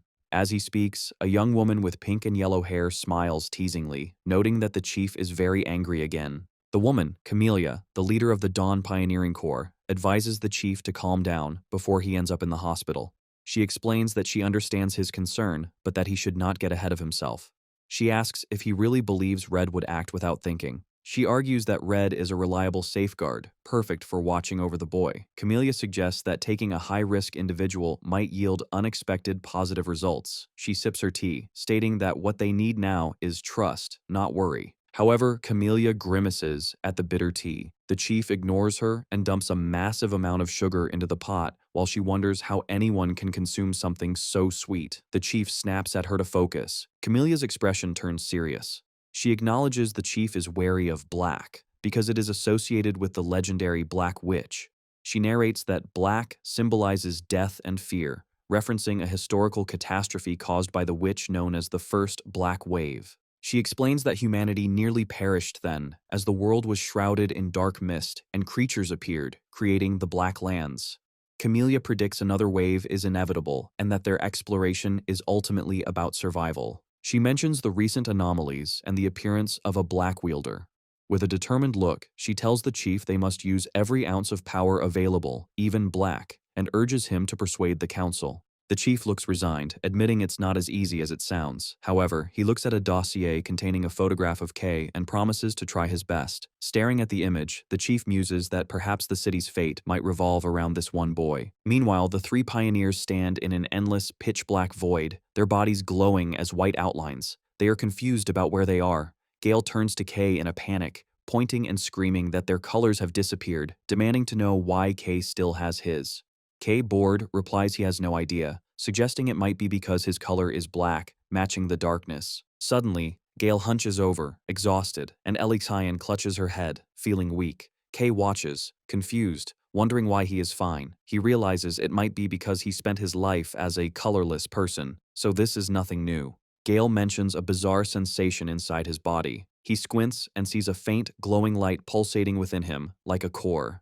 Suddenly, creepy whispering sounds rain down on them. They look around in alarm. Terrified, Gale shouts into the darkness, demanding whoever is whispering show themselves. Kay listens, wondering if it's the same voice that usually speaks to him, but realizes it's something different. Just then, a dark, ghostly silhouette of a woman with long hair emerges from the shadows. Kay senses the presence and turns sharply. Gale and Ellie freeze in shock, stammering in fear, unable to identify if the ghostly form is a creature. They are terrified because it appeared instantly without warning. The mysterious shadow figure raises a hand and points a finger at Kay's chest.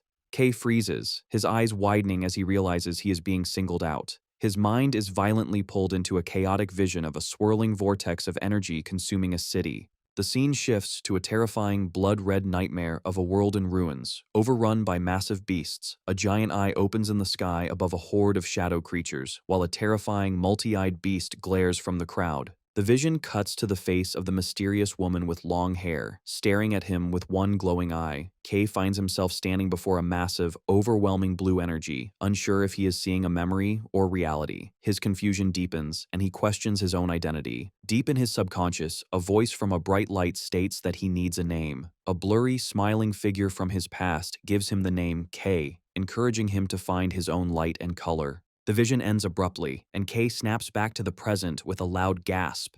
He looks terrified, sweating as the shock of the memory hits him. He stumbles in the void, clutching his head and panting, cursing why such unpleasant scenes are forcing their way into his mind. Kay clutches his head, trying to process the chaotic vision. He frantically tries to hold on to the fading memory, telling himself there must be an answer. Suddenly, the name Rumiel surfaces from his mind. He is confused, wondering who that is. His thoughts are interrupted by Gale, who has lost his composure. The swordsman screams into the darkness, challenging invisible enemies and swinging his sword wildly, hallucinating a battle. Kay turns to see Gale swinging his weapon dangerously close to a cowering Ellie Cyan. Gale cries out, completely detached from reality. Ellie trembles, begging him to stop. Ignoring her pleas, Gale continues his rampage, shouting for everyone to die. His eyes are blackened and bleeding, showing the void has driven him mad. Meanwhile, Ellie Cyan is trapped in her own nightmare. Tears of black liquid stream down her face as she clutches her head, apologizing to her sister, reliving a traumatic memory. Kay watches with concern, realizing his teammates are deteriorating. He understands the creature and this space are corrupting them, and decides they need to escape immediately. Suddenly, a familiar Q sound echoes. Kay looks up to see a glowing white shape flying toward him. He smiles in relief, realizing Nero is safe. He greets the cat, asking if he is okay. Nero flies around frantically, gesturing toward the distance. Kay understands Nero is telling him something is over there. The cat flies off, leaving a trail of light. Kay decides to follow the path. However, Kay pauses and looks back at his teammates. Gale is still swinging his sword violently over the traumatized Ellie. Kay realizes he cannot just leave them. He turns to Nero and asks if the cat can use his abilities to help. A massive surge of purification light erupts from the cat, enveloping Gale and Ellie. Inside the light, the dark corruption begins to evaporate. Ellie and Gale stop screaming as the black influence dissipates. Kay watches with satisfaction, noting the light is working. With his teammates protected, Kay tells them to stay there. He turns away, determined to scout the path ahead alone. Kay walks through the pitch-black void, following Nero's light trail. He gets frustrated, complaining that there is still nothing to be seen. As he turns his head, the unsettling whispering sounds return. A mysterious voice echoes, telling him that no color can touch you. Kay looks annoyed, thinking that hearing nothing but riddles is infuriating. Suddenly, a bright star-like light shines in the distance. Kay's expression shifts to excitement, and he begins to run toward the illumination. As he gets closer, his face lights up with amazement. He stands before a massive, glowing structure shaped like a four-pointed star on a stone monolith, realizing he has found his objective. Kay identifies the object as the Stella Fragment, which radiates a powerful holy light. He notes that its glow and shape are different from what he's seen, wondering if every fragment is unique. Deciding not to waste time, he climbs the rocky mound to recover the item and escape the unpleasant dimension. He reaches his hand toward the glowing core. The light swirls violently. Suddenly, a massive surge of energy flows from the fragment into his hand as his absorption ability triggers automatically. Kay is shocked, his body glowing with the absorbed energy. He panics, wondering why his ability activated by itself again. He hopes that since it was only for a moment, it won't be a problem. The dark influence that trapped the group begins to fade. Kay looks up, relieved, as the oppressive atmosphere dissipates. The pitch-black void vanishes, revealing they are in a massive, gray stone chamber. Kay stands alone in the center, looking at the glowing energy in his hands, confirming the black space is gone. He reflects on the nature of the Black Lands, noting this dangerous territory is always full of surprises. Gale and Ellie Cyan regain their senses and stare at Kay in disbelief. Kay asks if they are okay, but Gale points an accusing finger at him, while Ellie asks in shock how he remained fine. Kay replies he doesn't know. He shifts their attention to the glowing object in his hand, announcing they have found their target. They identify the object swirling with rainbow light as the Stella Fragment. The team gathers around to inspect it. Gale is skeptical that such a tiny object is what Team Leader Red was talking about. Ellie is amazed that something so small can carry so many colors. Beside them, Nero floats, staring intently at the glowing orb. Kay confirms there are no negative effects on his body. However, Nero drifts closer, his eyes locked onto the shiny energy. Suddenly, the cat opens its mouth wide, looming over the artifact. Before anyone can react, Nero swallows the Stella Fragment whole. Kay's face twists into absolute horror and shock. Gale and Ellie are equally terrified, screaming at the cat in panic, demanding to know what he is doing. Gale shouts at the floating cat, scolding Nero and telling him the fragment is not food. Losing his temper, Gale grabs and violently shakes him, screaming at Nero to spit it out. Kay frantically tries to stop him, yelling at Gale to get his hands off the cat. Suddenly, loud cracks spread across the walls and ceiling. Gale complains that after all their effort, this is how it ends. The entire structure begins to crumble as the three pioneers stand in the center. Realizing the danger, Gale yells for everyone to run. Kay, clutching Nero, runs alongside Ellie Cyan and Gale as the room collapses behind them. They sprint desperately toward the exit, narrowly escaping into the hallway. The scene shifts to a different location. A group of pioneers stands before a massive dead monster. Arancia, the woman with orange hair, inspects a deep slash mark in the ground. She kneels to examine the traces, looking concerned. A blue-haired man asks if she has found something. Arancia confirms with a grim expression that the battle-crazed bastard has returned. She explains the traces belong to a humanoid creature known as the Sword Demon, one of the witch's black hands. She says every time he shows up, he causes trouble, and wonders if the recent surge in monster activity is related to his appearance. The blue-haired man asks if they should continue, but Arancia decides to abort the mission. She states they have secured enough resources and refuses to risk the probationers under her care. Suddenly, Arancia senses a massive energy surge. A gigantic red fire explosion erupts from a nearby mountain. Arancia recognizes the specific fire color, realizing it belongs to Team Leader Red. She stares in shock, realizing that if Red is fighting with that much power, the Sword Demon must be there with him. Invisible energy slashes tear through the air toward the pioneers. Arancia reacts instantly, screaming at her subordinates to get out of the way as a massive cutting wave approaches. As her team scrambles, Arancia draws a massive, mechanical hammer glowing with orange heat. Her expression turns fierce, her eyes glowing with power as she prepares to intercept the attack. With a powerful shout, she leaps and swings her hammer. The impact creates a massive orange energy explosion that collides with the incoming black slash, neutralizing the threat. Landing safely, Arancia declares the expedition is officially over and orders everyone to return to the outpost. She instructs her blue-haired deputy to lead the retreat while she goes to rendezvous with team leader Red. Arancia then launches herself toward the distant mountain peak. The scene shifts to the mountain, where a cataclysmic battle is taking place. Red and black energies collide with explosive force. Colorist Red and the Sword Demon move at blinding speeds, their blades clashing repeatedly. The Sword Demon grabs a heavy spear-like weapon of darkness, his single glowing white eye glaring at Red. With a roar, the demon hurls a spiraling vortex of dark energy toward the pioneer. Red stands his ground, blocking the heavy impact. With a skillful twist, he deflects the dark spear. Undeterred, the Sword Demon charges again, swinging a blade of shadows. Red parries, focusing on defense against the relentless assault. Suddenly, the Sword Demon pauses as he notices a buildup of heat. A massive geyser of red fire erupts from the ground, engulfing the area. The Sword Demon leaps backward just in time, escaping the inferno. The Sword Demon stares through the flames, his glowing eye fixed on his opponent. Suddenly, a voice shouts from above, complimenting Red on his lure attack. Arancia descends rapidly, wielding her massive hammer, and yells a challenge to the demon, daring him to try and dodge. With a wild smile, she taunts the enemy. She swings her hammer down with immense force, creating a shockwave of orange energy. The demon is violently crushed into the ground, unable to evade the surprise attack. Arancia lands gracefully as the debris settles. Colorist Red looks at her with a calm smile and remarks that she is late. Arancia jokes that she almost died, but Red dismisses it. She notes that although she landed a clean hit, it wasn't enough to finish the fight. Sure enough, the Sword Demon's silhouette emerges from the dust. The creature glares at the two pioneers with intense hostility, unharmed. Red remains confident, telling Arancia that dealing with this enemy will be easier now that she is using her color.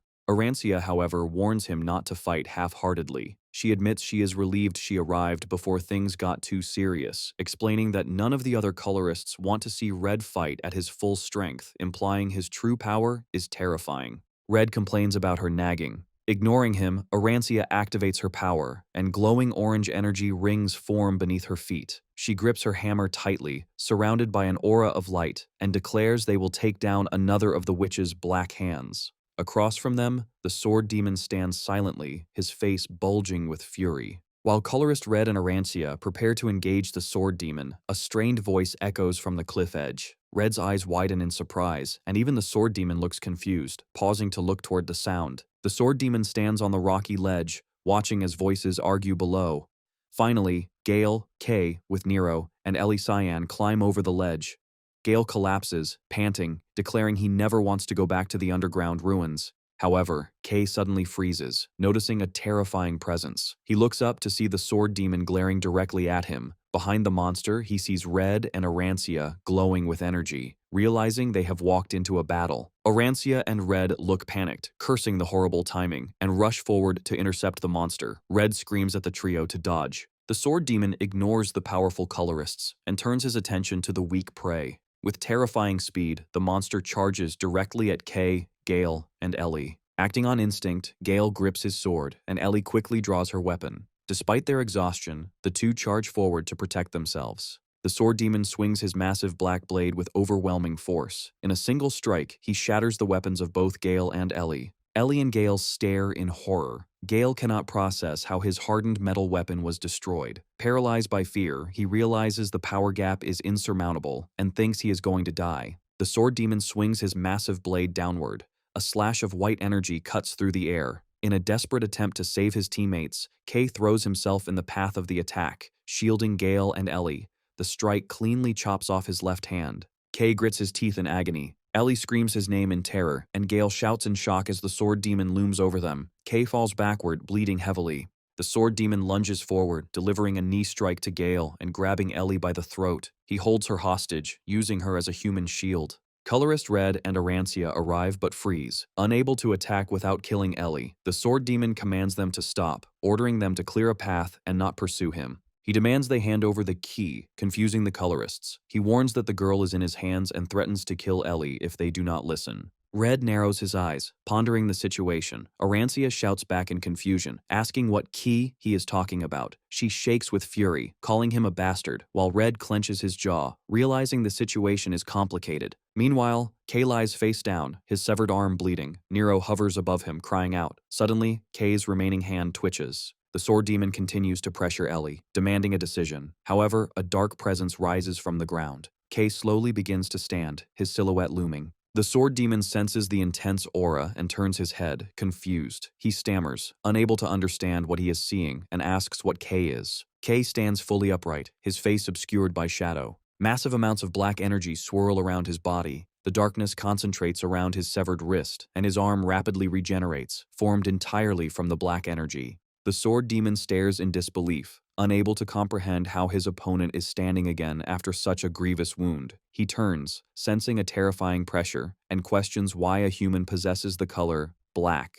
A silhouette of Kay rises, surrounded by swirling dark energy. The darkness concentrates at his severed wrist, forming a new hand out of pure shadow, and Kay pulls the energy together, fully regenerating his limb. The sword demon is shaken by this impossible feat. Suddenly, a burst of dark force sends him flying backward. Arancia and Colorless Red are stunned. The sword demon gasps, clutching his throat as an invisible force strangles him. Kay walks forward, lifting the massive monster into the air by the neck. Seeing the danger, Arancia ushers Ellie Cayenne and the others to safety. Colorless Red watches with a grim expression, fearing the volatile black power has consumed Kay's mind. The sword demon struggles as Kay's shadowy form looms over him, wondering if the boy has turned into a monster like the Black Hand. The darkness tightens its grip, crushing his armor and body. In pain, the sword demon realizes Kay is stealing his very existence. He recognizes this terrifying sensation is not a hallucination. Staring into Kay's glowing eye, the demon connects this power to a figure from the past, realizing it feels just like her. In his final moments of realization, the demon understands Kay is the person they have been looking for, identifying him as the key. Terrifying jaws of darkness emerge from Kay's body, surrounding the sword demon and attempting to devour him. The creature notices the sharp teeth closing in and quickly draws his weapon. Unleashing a flurry of slashes, the sword demon cuts through the shadow beasts to create an opening. Realizing he cannot win in his current state, the demon decides he must close the distance and charges at the boy. He aims a vicious strike at Kay's limbs, intending to disable him, but a loud clash rings out as the attack is intercepted. The sword demon's eyes widen in shock as he realizes his blade has been stopped dead. Kay stands unmoving, shrouded in darkness, having blocked the attack with his transformed arm. The demon questions why his attack isn't working. Kay's hand, coated in black energy, firmly grabs the demon's sword blade. Sensing danger from the encroaching jaws, the sword demon leaps backward, narrowly escaping the biting shadows. He lands safely, but more shadows instantly emerge around him. Sweating nervously, the sword demon admits he did not think Kay's power would be to this extent. Suddenly, his attention is drawn elsewhere as he realizes another presence is approaching. Arancia charges into the fray with a furious expression, shouting that she has had enough. She swings her massive mechanical hammer with incredible force, and the sword demon is forced to block with his sword. Arancia screams at him, asking if he wants to die as she drives the hammer down. The impact is devastating, shattering the blade. The sword demon groans in agony as he struggles against the giant hammer. Arancia glares down, determined to crush him. However, the monster makes a calculated decision. Realizing he has found the key, he decides to retreat rather than fight a losing battle. With a sudden burst of speed, the sword demon flees, leaving Arancia surprised by his cowardice. She immediately flies into a rage, screaming at him for running away after causing so much destruction. Seeing the direction he is heading, she panics and shouts to her partner, warning they must stop him before he enters the depths. The fleeing sword demon pauses, confused as a voice calls out. Colorless Red steps into his path, his eyes glowing red as he asks the monster where he thinks he is going. Red grips his sword, and the blade ignites with crimson light as he imbues it with his color. Unleashing his ultimate technique, Chroma, Annihilation Fire, he swings his blade downward. The attack is so fast that it cleanly chops off the sword demon's left arm and slices a massive fissure into the ground behind him. The severed limb falls as the sword demon clutches his bleeding shoulder in shock. He stares at the wound, realizing with horror that this power is Chroma. As the monster curses, Colorless Red charges for another attack. He reminds the creature he promised a proper fight and declares with a furious expression that he will send the demon to hell, just like his buddies. The battle concludes as Colorist Red unleashes a barrage of red energy slashes. The one-armed sword demon desperately blocks the attacks with his remaining sword. Realizing he cannot win, the demon vows that next time will be different and swears he will capture the key. With blood streaming from his face, he retreats into the shadows, leaps away with powerful force, and vanishes. Red stands at the edge of the cliff, staring into the abyss where the monster disappeared. Arancia runs up, eager to continue the chase, but Red stops her, warning it is too dangerous. Arancia stomps in frustration, complaining they almost had him, but Red explains they cannot enter the depths unprepared. Red looks grim, admitting that even with their strength, this is their limit. He stares at the ominous darkness, frustrated that the Blacklands themselves act as a shield. The team regroups, and Arancia apologizes to the captain for being a burden. Red smiles at her, Ellie Tyann, and Gale, reassuring them he is glad they are safe. However, his expression turns serious as he looks past them, asking what they should do about that guy. Red looks at Kay, who stands motionless, his entire body shrouded in menacing black shadows. He wonders if the boy is even conscious. Red is shocked to see the darkness of the ground flowing into him. He thinks that while he expected Kay's power to be dangerous, he never imagined it would be to this extent, realizing Kay appears to be absorbing the Blacklands. As the chaotic battle ends, the terrifying black aura surrounding Kay begins to fade. The team watches, wondering if he has regained his senses. Arancia looks anxious, but Colorist Red signals for silence, observing closely. Kay stands unsteadily, his eyes rolling back as the dark energy completely dissipates. Exhausted, he collapses face forward. The group stands over his unconscious body, staring in silence. Looking at the boy who wielded such monstrous power, they are left questioning his true identity. Elsewhere, the sword demon stumbles through the darkness, bleeding heavily. He groans in pain, clutching his wound. However, dark energy swirls around his shoulder, and his severed arm regenerates. Suddenly, a mocking voice echoes, laughing at his battered state and asking if he got beaten up. The voice teases that it is typical of him to poke around where he shouldn't. The sword demon glares into the shadows. Two mysterious girls with green and black hair emerge, and the sword demon identifies them as Viper. Viper, appearing as multiple figures, surrounds the injured sword demon. They chatter excitedly, teasing him about his condition and demanding to know who could have beaten someone of his caliber. One of the Viper twins inspects the ground, noticing traces of scorching heat and pure red energy. She looks up with a cunning grin, realizing the demon fought Colorist Red. She mocks him, laughing that it is a miracle he survived a fight against such a monster. The sword demon grunts in annoyance as Viper continues to taunt him. He snaps at her, telling her to shut up and get lost. Unfazed, Viper comments on Colorist Red's power, noting that while the human is incredibly strong, his fighting style involves burning his own life force, predicting he will eventually self-destruct.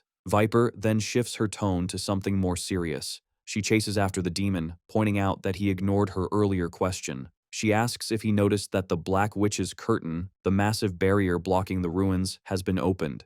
She grins maliciously, asking if he saw who did it and how it was opened. The sword demon remains silent, causing Viper to sigh and press him further. Internally, the sword demon calls her an idiot, thinking there is no way he would share such vital information. He realizes that if the identity of the key, K, becomes known, it will be a loss for him. His eyes glow with possessiveness as he vows to be the one to claim the boy. Seeing his refusal to speak, Viper looks disappointed, complaining that he is no fun. She stares at his retreating back, sensing his hesitation. The two Viper twins giggle, mocking the demon for acting so suspicious. They tell him his silence only makes it obvious he is hiding something, calling him a fool. However, the twins quickly lose interest. The dominant twin declares it doesn't matter because they will find out on their own. Viper's eye glows green as she deduces that the curtain's opening is related to the humans from the city. Standing before a colossal tentacled silhouette, Viper suggests that since they have a lead, it is time to make some waves. The shining city stands as a beacon of safety in a dark world. In a medical room, Kay lies unconscious, his hair now white again. His friend Mari sits by his side, while colorists Red, Gale, and Ellie Cyan watch over him.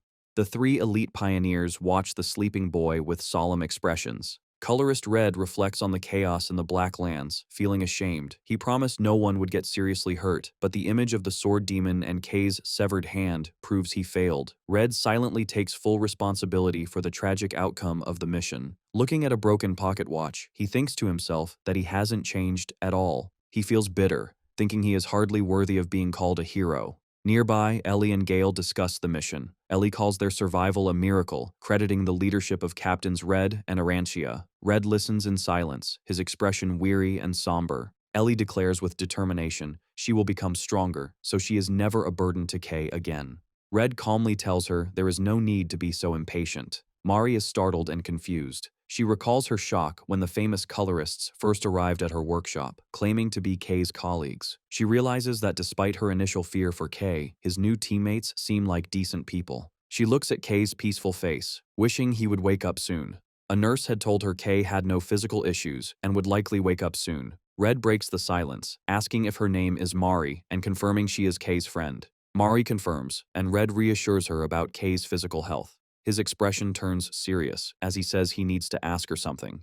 Red asks Mari if she knows the location of a small creature named Nero. As he speaks, a black shape emerges from behind Kay. Gale is caught off guard, his eyes widening in shock. Gale points at the bed, shouting that the creature has finally appeared. Nero, the small black cat, sits on Kay's pillow as Gale yells at him for hiding. Gale reports to Red that this is the creature that swallowed the Stella fragment during their mission. He complains that the cat's disappearance made it difficult to explain things to their superiors, while Red looks puzzled. Losing his patience, Gale lunges for the bed, ordering the cat to come to him. Nero strikes Gale in the face and flies away, leaving the swordsman fuming. The small cat flies into Mari's protective embrace. Mari is overjoyed, saying she suspected he was hiding in Kay's shadow all along. She hugs the cat, relieved he is safe. Nearby, Red watches with intense concentration.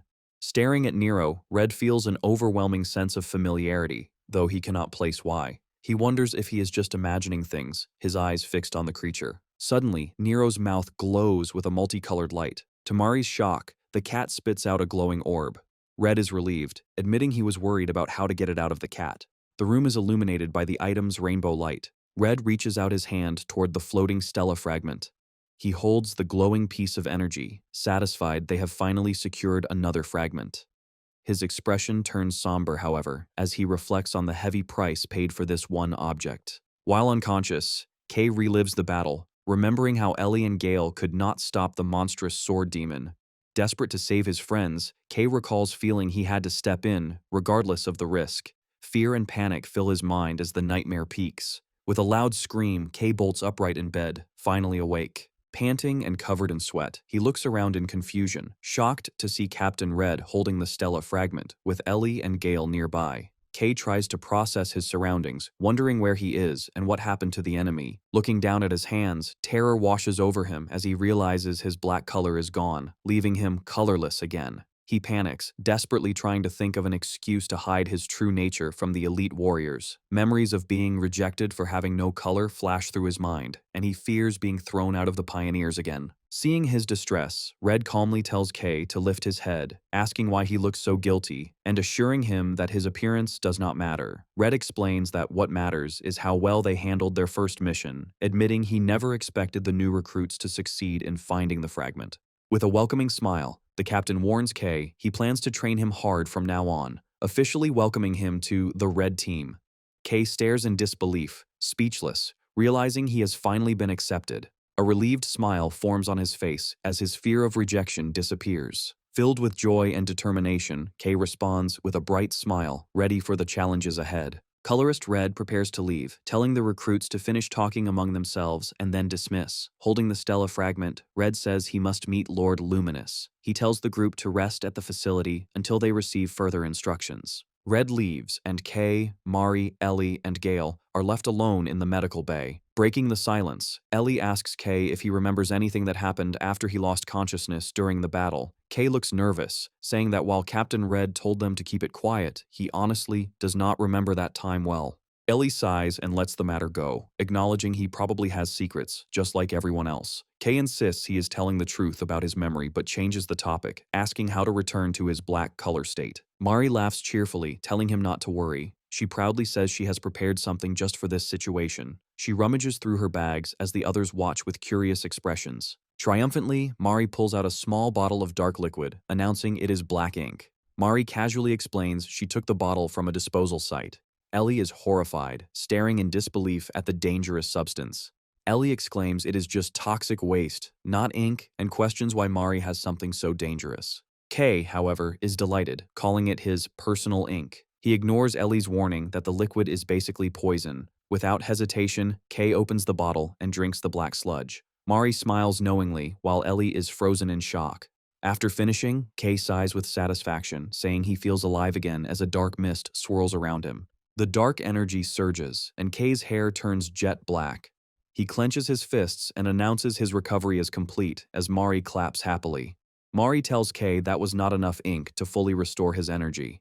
She suggests they go to her studio for more, and Kay happily agrees. Gale, watching with a dark expression, interrupts their meaningless talk and announces he is leaving. Before leaving, Gale stops and stares at Kay with deep suspicion and resentment. His gaze falls on Kay's arm, which has completely healed after being severed in the fight. Gale thinks that regeneration is a high-level ability only for specialized colorists. He is confused how Kay can do something so impossible. He demands to know why Kay put himself in danger during the battle. Gale remembers the moment Kay jumped in front of the sword demon to shield them.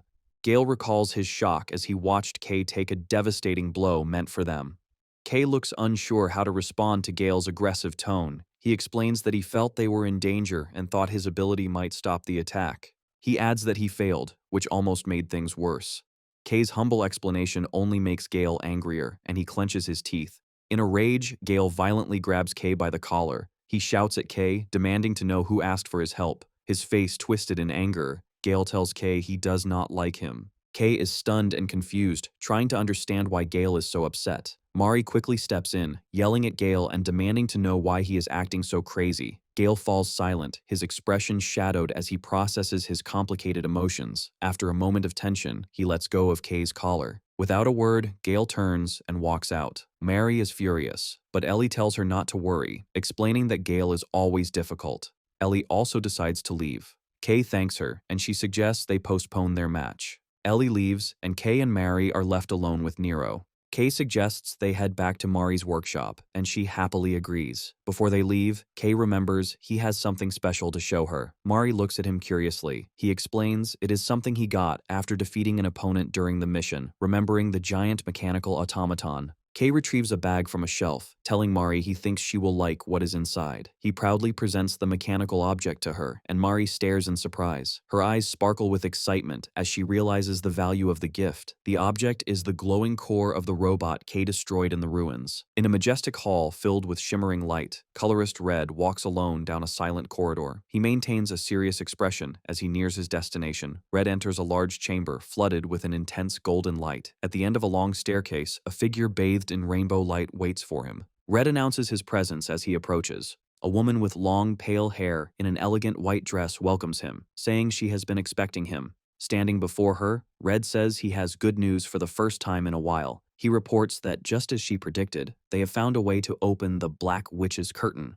The woman, Lord Luminous, turns to look at him. At the workshop, Mari is absorbed in the mechanical core Kay gave her. She excitedly disassembles it, marveling that it matches ancient technology from her books. She notes that while it uses ink for fuel like their current machines, its efficiency is on a much higher level. Mari is fascinated that such technology kept the ruins golem moving with only faded ink. In contrast, Kay sits bored and unimpressed, with Nero beside him. Kay skeptically asks if the core is that special, as it looks like any other. Mari shouts back that it is special. She explains finding such a relic is extremely rare, something even famous pioneering core might only find once a year. She daydreams about that era of lost technology, wishing she could experience it. Kay interrupts, practically asking if she should sell the valuable relic. Mari reacts angrily, waving a wrench and calling him an amateur for thinking a true technician would choose money over studying such a treasure. She confidently declares that ideas are already flooding her mind and promises to use this knowledge to create the best gear for him.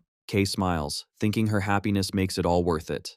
As he and Nero prepare to leave, telling Mari he will be back later, she suddenly calls for him to wait. Mari informs him that she just remembered someone was there looking for him, leaving Kay confused. Mari explains she was in the Shadow District gathering ink when strangers approached her. At first, she thought they were thugs and drew her buzzsaw weapon. However, she was surprised they already knew who they were. The leader, a man in a top hat, unsettlingly asked if she was Kay's friend, explaining they wanted to meet the wielder of black. Back in the present, Mari admits the encounter felt like bad news, so she ran. Kay looks concerned and scolds her for going into that district alone. Mari replies that the errand was urgent and advises Kay to avoid any weird people. Kay agrees and leaves the workshop. As he walks away, Kay finds the situation unsettling, but reasons they will find him directly if they have business. He walks through the industrial streets, feeling exhausted and deciding he should hurry home to rest. Suddenly, his eyes narrow as he notices something strange. He sees a group of people in an alley and wonders if the number of vagrants has increased. Looking at the destitute people, he questions if something like a gang war broke out in the underground to force them up this far. Suddenly, Nero pops his head out of Kay's hood, making noise to get his attention. The cat urgently points his paw toward a dark, narrow alleyway. Kay hesitates, knowing it's dangerous, but Nero's persistence convinces him to go check it out. Kay sheepishly apologizes to the cat, acknowledging that Nero's senses have always been accurate.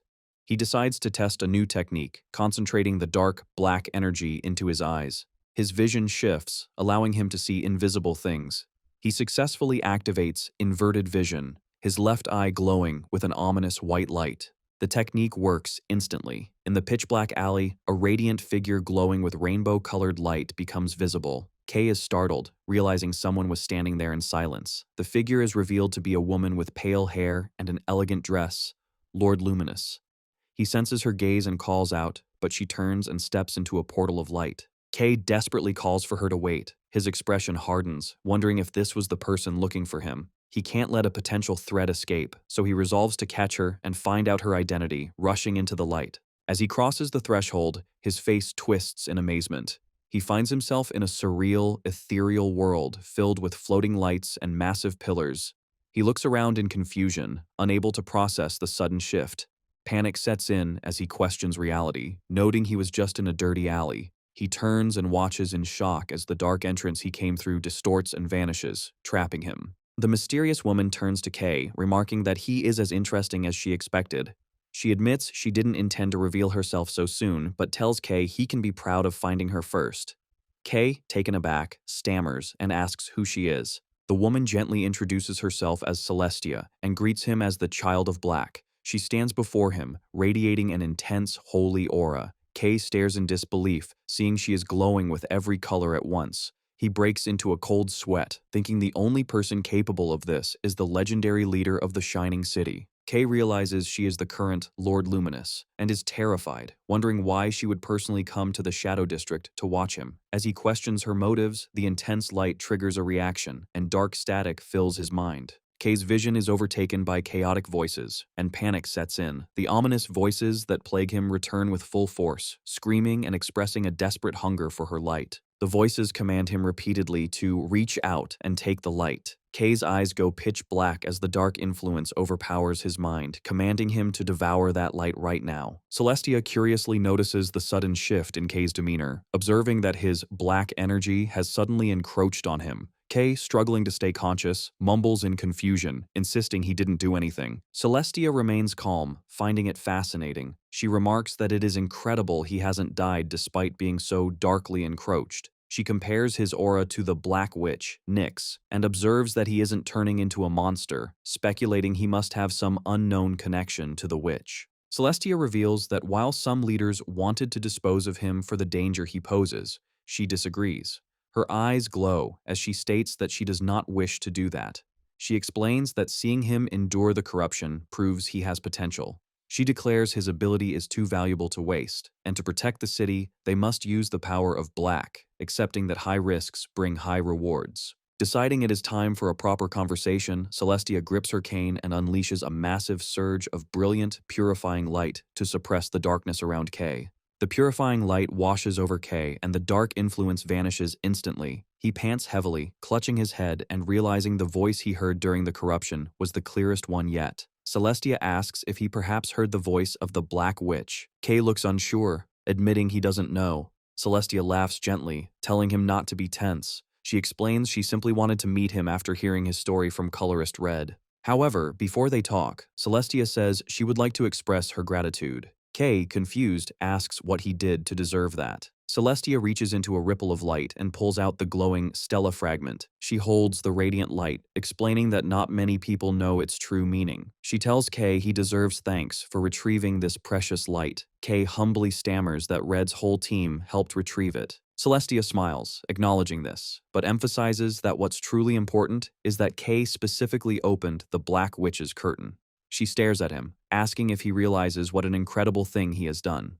Kay stands in stunned silence. Celestia reveals a shocking truth. Not even a luminous like herself has ever been able to open the Black Witch's curtain because only the witch herself can. She reveals that Stella fragments are scattered throughout the Blacklands, most sealed within these curtains. The city is constantly fighting to claim them, but the only ones obtained so far were luckily exposed outside. Kay looks at Celestia with confusion, admitting he doesn't understand why she is explaining this to him. He points out he doesn't even know how the fragment is used or why it is so important. Celestia admits she should have explained its purpose first. She smiles mysteriously, deciding seeing it in person would be clearer. She warns Kay not to tell anyone about this, as only a few are aware of the truth. Suddenly, the environment shifts. Kay is startled to find himself on a glowing platform high in the air. He is shocked to see the shining city below, bordered by a vast, pitch-black wall of darkness. Kay panics, asking where they are. He sees a massive, radiant castle nearby. Celestia tells him not to panic, explaining they have moved to her residence. She holds out the Stella fragment, telling Kay he is the first person she has shown this to. Extending her hand toward the horizon, she commands him to watch closely. A massive pillar of pure white and rainbow light shoots upward, piercing the sky. The energy surges outward with a deafening boom, creating a massive shockwave of light. Kay stands before the colossal beam in awe. His eyes widen in disbelief. The massive wall of the Blacklands is physically pushed back by the light's force. Kay watches from the high platform as the boundary of darkness retreats, expanding the city's safe territory. In the shining city, a newspaper boy shouts, "Extra news" from a street corner as confetti falls, celebrating a new morning for the city. Citizens gather around newspapers, marveling at yesterday's miracle. They discuss how Lord Luminous's pillar of light pushed back the Blacklands. The first time in decades, humanity reclaimed territory from the darkness. People are optimistic, believing the shining city will expand and be safer from monsters. They hope to one day conquer the Blacklands entirely. Looking at the radiant castle, citizens wonder about the mysterious Lord Luminous, who rarely appears in public while busy protecting the city's light. Meanwhile, the expansion's effects begin. Workers and miners march to the new lands, eager for rare resources and ink that were previously inaccessible. Inside a busy establishment, a man shouts about a new pioneer squad, urging investments. In the background, Kay sits quietly, his face hidden by a hood, holding a newspaper. Nero, the black cat, chews a snack while peeking from Kay's cloak. Kay thinks the city's uproar is natural after yesterday's massive event. A few hours earlier, Kay stood before the glowing form of Celestia in her ethereal realm. She explains the Stella fragment he retrieved is a remarkable item, making many things possible. However, her tone turns serious. She warns Kay the Black Hand, an organization linked to the figure he fought, also hunts the fragment. Once they learn of his power, they will relentlessly try to capture him. Celestia reassures a nervous Kay that the city has warded off the Black Hand for a long time, and she promises to protect him. Her expression turns sorrowful as she reveals a harsh truth. Despite the celebrations, the city is pushing its resources to the limit just to survive the war. She looks at Kay with her rainbow-colored eyes, telling him he is special. She warns that many people will now either fear or try to exploit his unique power. Kay listens as Celestia promises to prevent any trouble from her side. She tells him to continue his activities as a pioneer as he has been. The meeting ends, and Celestia dismisses him. Kay turns to leave the platform. Celestia smiles warmly, saying she enjoyed their talk. Kay looks back nervously, still overwhelmed by the city leader's presence. Celestia mentions she will ensure the red team receives a proper reward for their success. Back at the table, Kay sets down his newspaper. He is rested for a day and wonders what to do next. He thinks of Mari, recalling she was troubled because she had used almost all her ink. Deciding to be productive, Kay leaves coins for payment and considers going mining as he used to. He walks through busy city streets, blending with the crowd as he heads to his destination. He arrives at a large, imposing building where many people are gathered at the entrance. Kay pauses, thinking he never expected to enter this place, the gathering hall for pioneers. He reflects that he couldn't get close when he was colorless. Realizing things have changed, he pulls back his hood, telling himself he can now walk in proudly. As he steps inside, the atmosphere shifts. The other pioneers stop and stare as the dark-haired youth enters. The crowd immediately whispers, asking what he is. They recognize him as the rumored guy who got the color black, the first ever possessor of that color. Onlookers comment the rumors were true, and he looks more eerie up close. They feel uneasy looking at him and question why the Dawn Pioneer Squad recruited him. Others gossip about his achievements, hearing he made a huge contribution on the first exploration. One notes the squad will give him a reward, while others wonder how he caught the eye of the elite colorist Red. From a balcony above, a colorist looks down with interest, commenting the boy is completely pitch black. Ravian asks the colorist why he is standing and tells him to sit. The colorist explains he is just curious about the kid Red recruited. He turns to Arancia, recalling she was at the recent battle, and asks if Kay is as amazing as rumors suggest. Arancia looks thoughtful and admits Kay was indeed impressive. However, she recalls the dark, shadowy entity behind Kay during the fight. She says there were unsettling factors about him, suggesting they keep a close eye on him. Instead of being concerned, the colorist smiles, saying her description makes him more curious about the boy. On the main floor, Kay stands alone, hearing a whisper of his new title, Kay of the Black. Kay approaches the reception counter, where a staff member welcomes him. Kay confirms it's his first time and says he would like to try any available work.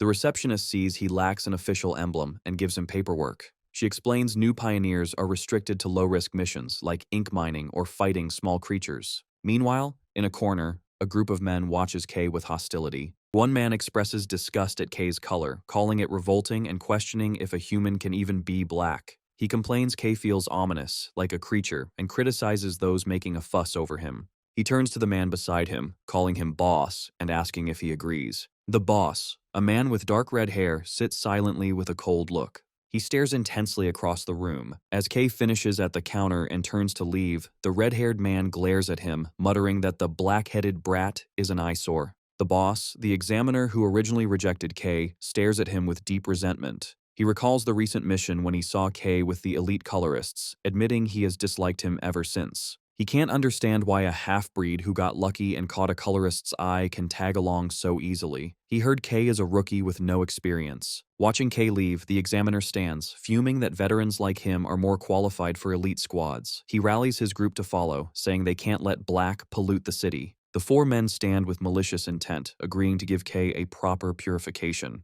Meanwhile, Kay has ventured into the wastelands. He stands before a massive, dark cliff that hangs over the landscape like a curtain. He holds up a large, glowing black gem, celebrating that he found another one. Kay identifies the item as chromatic ore. He stands by a pile of colorful gems he has collected, noting this is the first time he has gathered so much. He smiles, thinking mining yields have been low, so this haul is perfect. These ores are used as fuel and weapons, like ink, so they will sell for a high price. Kay imagines Mari's happy face when she sees the resources, and he hands her a heavy sack. His left eye glows with a dark light as he uses his inverted vision. He realizes that thanks to this, collecting resources will be much easier. Over the gray landscape, he sees colorful sparkles of hidden resources normal people cannot. He notes that no matter how dark or hidden, he can see everything clearly. As the energy fades, he reminds himself the technique consumes much color, so he cannot use it long. Kay jokes with the cat on his shoulder, telling Nero he might not have a turn anymore because he is becoming so efficient. Nero nods. Looking at 2 full sacks of ore, Kay realizes he finished sooner than expected. He worries taking this much back now will draw unnecessary attention. He decides to kill time in the wasteland before returning to the city. Kay decides to use the downtime to practice his abilities. With Nero on his shoulder, Kay holds a dark gem, preparing to train. He reflects on his main ability, Ink Drain.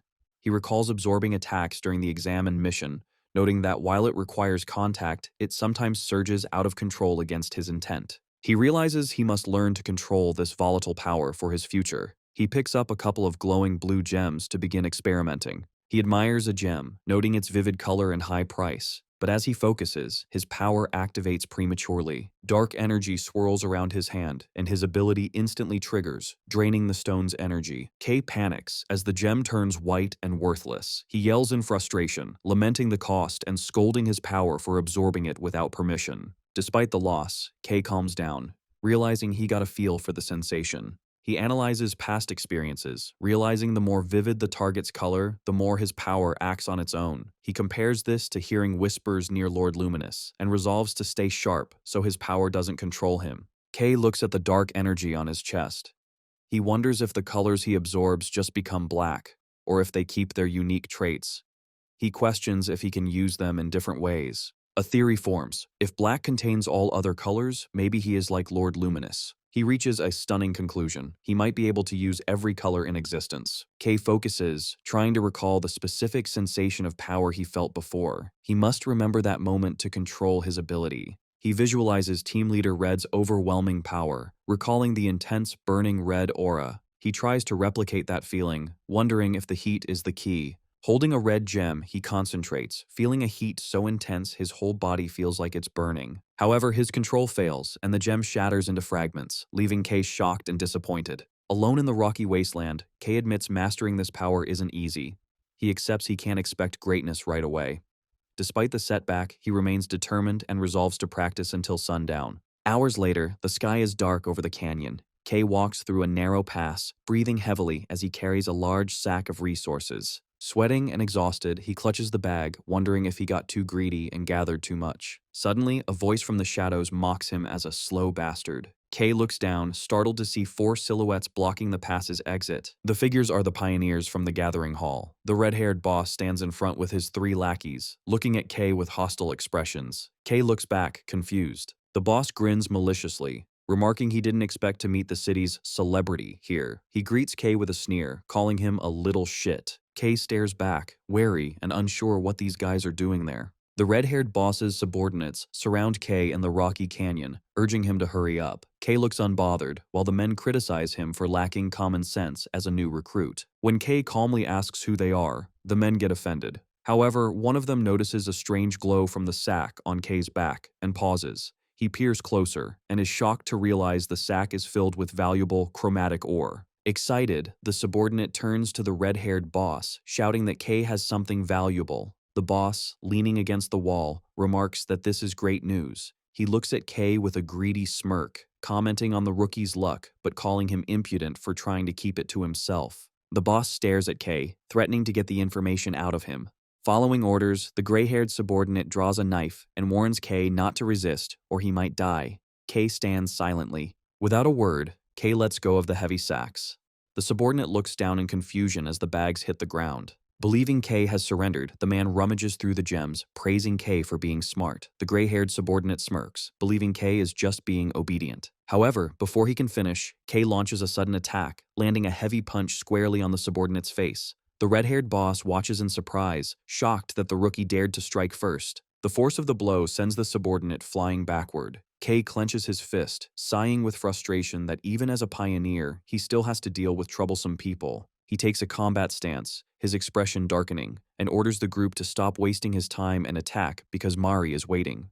Enraged, the subordinate in the red jacket screams insults and charges at Kay with his knife. He thrusts the weapon forward, but Kay easily sidesteps, evading the blade with calm precision. Seizing the opening, Kay delivers a devastating counterpunch to the man's face. The impact sends the attacker smashing into the canyon wall, incapacitating him. Kay suddenly shifts his gaze, sensing another attack from his blind spot. The large subordinate in the green jacket lunges forward, throwing a massive punch. However, the attack is stopped cold as Kay catches the man's fist with one hand. Kay counters by grabbing his wrist and sweeping his legs, twisting the man's arm. As the heavy man falls, Kay prepares a finishing blow. He strikes down hard on the fallen opponent, knocking him out. Standing over the body, Kay remarks that people who covet what belongs to others must pay the price. He turns his attention to the last enemy, but his eyes widen as a red energy bullet is fired at him. Kay barely manages to twist and evade the shot, which smashes into the rock wall behind him. He stares at the smoking crater, realizing the attack came with no warning. Analyzing the damage, Kay notes the terrifying piercing power and realizes the weapon is a long-range dropper. The red-haired boss smirks, surprised the rookie dodged his sneak attack. Holding a massive, smoking gun, he steps forward, complaining that it was a waste because he intended to kill Kay in one shot. With a hateful glare, the boss admits he has disliked Kay from the start. He walks closer, venting his jealousy that he always wanted to join an S-rank corps, implying it is unfair that someone with the black color got in so easily because of connections. He rants, unable to understand why the first wielder of black is special. He visualizes Kay with the elite colorists and expresses disgust that such a repulsive color is receiving so much attention. Gripping his weapon tighter, he announces he has changed his mind. While he originally planned to just break a few bones, he will now kill him. He points his massive gun at K, smiling manically, as he declares that since no one knows what happens outside the city, he will simply kill K right here. He pulls the trigger, unleashing a barrage of red energy shots. K reacts instantly, charging forward and weaving through the deadly beams. He slides low across the ground, narrowly evading the projectiles. Getting within range, K throws a powerful punch, but the boss manages to lean back and dodge at the last second. The fight becomes a chaotic close-quarters brawl, with the boss firing frantically while K dodges and strikes. Frustrated, the boss curses at him. He yells at K to stop clinging to him as his gun glows. Instead of aiming at K, the boss fires a powerful blast into the ground. Massive, jagged red crystals erupt, forcing K to leap back. K stares in shock, wondering what kind of attack that was. Looking at the crystal structure, he realizes it couldn't have been created by simple bullets. The red-haired boss reveals his power, crystallization, which allows him to create rubies and hematite. He boasts that by combining this with his dropper, he can generate powerful ammunition infinitely. The boss unleashes a barrage of crystal shards, shouting that his power is on a different level compared to an impurity like black. K dives behind a large rock formation to avoid the deadly hail. Hiding, K is stressed and admits that dealing with a dropper user is annoying. He analyzes his opponent, estimating he is around a B-rank pioneer. K acknowledges that despite being trash, the man has genuine skill. K looks at his fist, which swirls with black energy. He considers absorbing the bullets but hesitates, recalling that covering himself in black energy hasn't always worked perfectly. A memory of the battle with the sword demon crosses his mind, and he decides that trying to absorb the attack without a plan could lead to a fatal wound. Suddenly, a shadow looms over him. The large subordinate in the green jacket has recovered and reaches out from behind. K turns in surprise, but it is too late. The subordinate grabs K's leg, pinning him. K frantically kicks the man in the face, shouting at him to let go, but the subordinate holds on. Bloodied, the underling screams to his boss that he has K pinned and urges him to shoot. The red-haired boss smiles cruelly, praising his subordinate. Seizing the opportunity, he aims his weapon at the trapped rookie. Screaming for him to die, he pulls the trigger and fires a point-blank shot. K's eyes widen as he realizes he cannot dodge in time. The red energy bullet strikes him directly in the head. The boss cheers, convinced his enemy is dead. He watches the smoke clear, expecting to see a corpse. However, a heavy footstep echoes as K remains standing, his head bowed. The boss's expression shifts to confusion. He stammers in disbelief, watching K slowly walk toward him. As K lifts his head, the boss is terrified to see him alive. A small vortex of red energy swirls on K's forehead as the darkness swallows the bullet. K reflects with relief that his absorption ability worked just in time. The red-haired boss stands frozen, insisting his attack definitely struck the target's head. He watches in horror as K calmly walks toward him, unfazed. Overcome with panic, the boss screams frantically, calling K crazy and demanding he die. He pulls the trigger repeatedly, unleashing a chaotic barrage of gunfire. The red energy bullets slam into K one after another. As the dust settles, the boss stares at the silhouette shrouded in a dark red and black aura. K mocks the boss, coldly asking why he stopped shooting and challenging him to keep using his ability. The red-haired boss grits his teeth in fury and fear, realizing his attacks are ineffective. He stares at the monster in front of him, sweating nervously. K reveals the extent of his power. Black curtain. The red bullets that struck him are trapped in swirling vortices of black energy on his chest and shoulders, being absorbed. With a menacing smile, K declares that since the boss is out of attacks, it is now his turn. The red-haired boss yells that K is bluffing because no one could take a piercing round and remain fine. The boss aims his weapon again, trying to convince himself that even if K blocked the attack, his insides must be damaged. He declares that K is still just a target. K, however, remains calm. He acknowledges that the bullets are no longer a fatal threat, but realizes there is a drawback. The amount of color he consumes to maintain the defense is higher than what he absorbs. He calculates that using this ability recklessly will drain him too quickly. K decides he needs to deal with the boss's dropper weapon first, but needs a new method to approach him. He wonders aloud if he should try a new trick, confusing the red-haired boss. K picks up a piece of red crystal debris, stating he wants to try mimicking the boss's ability. Suddenly, the black energy in K's hand surges, and he transforms the rock into a long, jagged black spear. The red-haired boss stares, completely shocked. K looks at his new weapon with a satisfied smile, realizing this works perfectly to make up for his lack of range. K grips the spear, explaining he got a feel for the crystallization ability, the power to solidify color while absorbing the boss's attacks. With a mocking expression, Kay thanks the boss for the lesson and hurls the massive spear at the man. The boss desperately throws himself to the side as the spear crashes violently into the ground. He screams in fury, unleashing a rapid barrage of red energy shots. However, Kay is ready. Spinning his black spear, he deflects the bullets, creating sparks as black crystal clashes with red energy. Kay smiles confidently, showing off the swirling black vortices on his chest that absorb the remaining impact. He mocks the boss, reminding him his attacks are useless. Deciding to turn the fight into a training session, Kay grips his spear and charges, declaring the boss will be his practice dummy. He leaps high into the air, moving with surprising agility. As he descends, the red-haired boss looks up in panic. Kay slams the weapon into the ground, causing massive spikes of black crystal to erupt, mimicking the boss's earlier attack. The red-haired boss stares in terror, asking how this is possible. He realizes with horror that Kay is copying his crystallization ability exactly. Kay grins and asks if he should try a different shape, molding the black energy as he moves. The spear transforms into a massive, curved black blade. Kay swings the giant blade horizontally, aiming at the dropper. The boss freezes, his eyes wide. He looks down to see the front barrels of his gun sheared off cleanly. He stands paralyzed, unable to believe his weapon has been destroyed so easily. He sweats in disbelief, unable to comprehend why his weapon was shattered by a single strike from a bastard who didn't even use a dropper. As Kay walks toward him, the boss is terrified that Black possesses a power he doesn't know about and thinks Kay is a monster. Kay, however, feels the physical toll of the attack. He clutches his fist, wondering why his energy efficiency is so bad. Despite the fatigue, he regains his composure, deciding the cost doesn't matter since the destructive power was so high. Kay looks down at the unarmed boss and taunts him, asking what he will do now that his weapon is destroyed. The red-haired boss grinds his teeth in fury. Refusing to give up, the boss shouts at Kay not to get cocky and unleashes a burst of red energy, screaming about how he climbed to B rank as massive, sharp red crystals erupt from the ground. Kay stares in shock, realizing he underestimated the man. The boss yells that he knows how to do more than shoot guns and charges forward, surrounded by jagged floating stones, reminding Kay that his color allows him to create rubies. With a desperate smile, he declares that even without a dropper, he will kill Kay. He launches a massive volley of sharp red crystals. The projectiles fly with incredible speed, forcing Kay to cover his head. He faces the barrage head-on. Instead of dodging, he punches through the projectiles, shattering them with his bare fists. He coats his hand in a swirling vortex of black energy, transforming it into a large, heavy shield to withstand the relentless attack.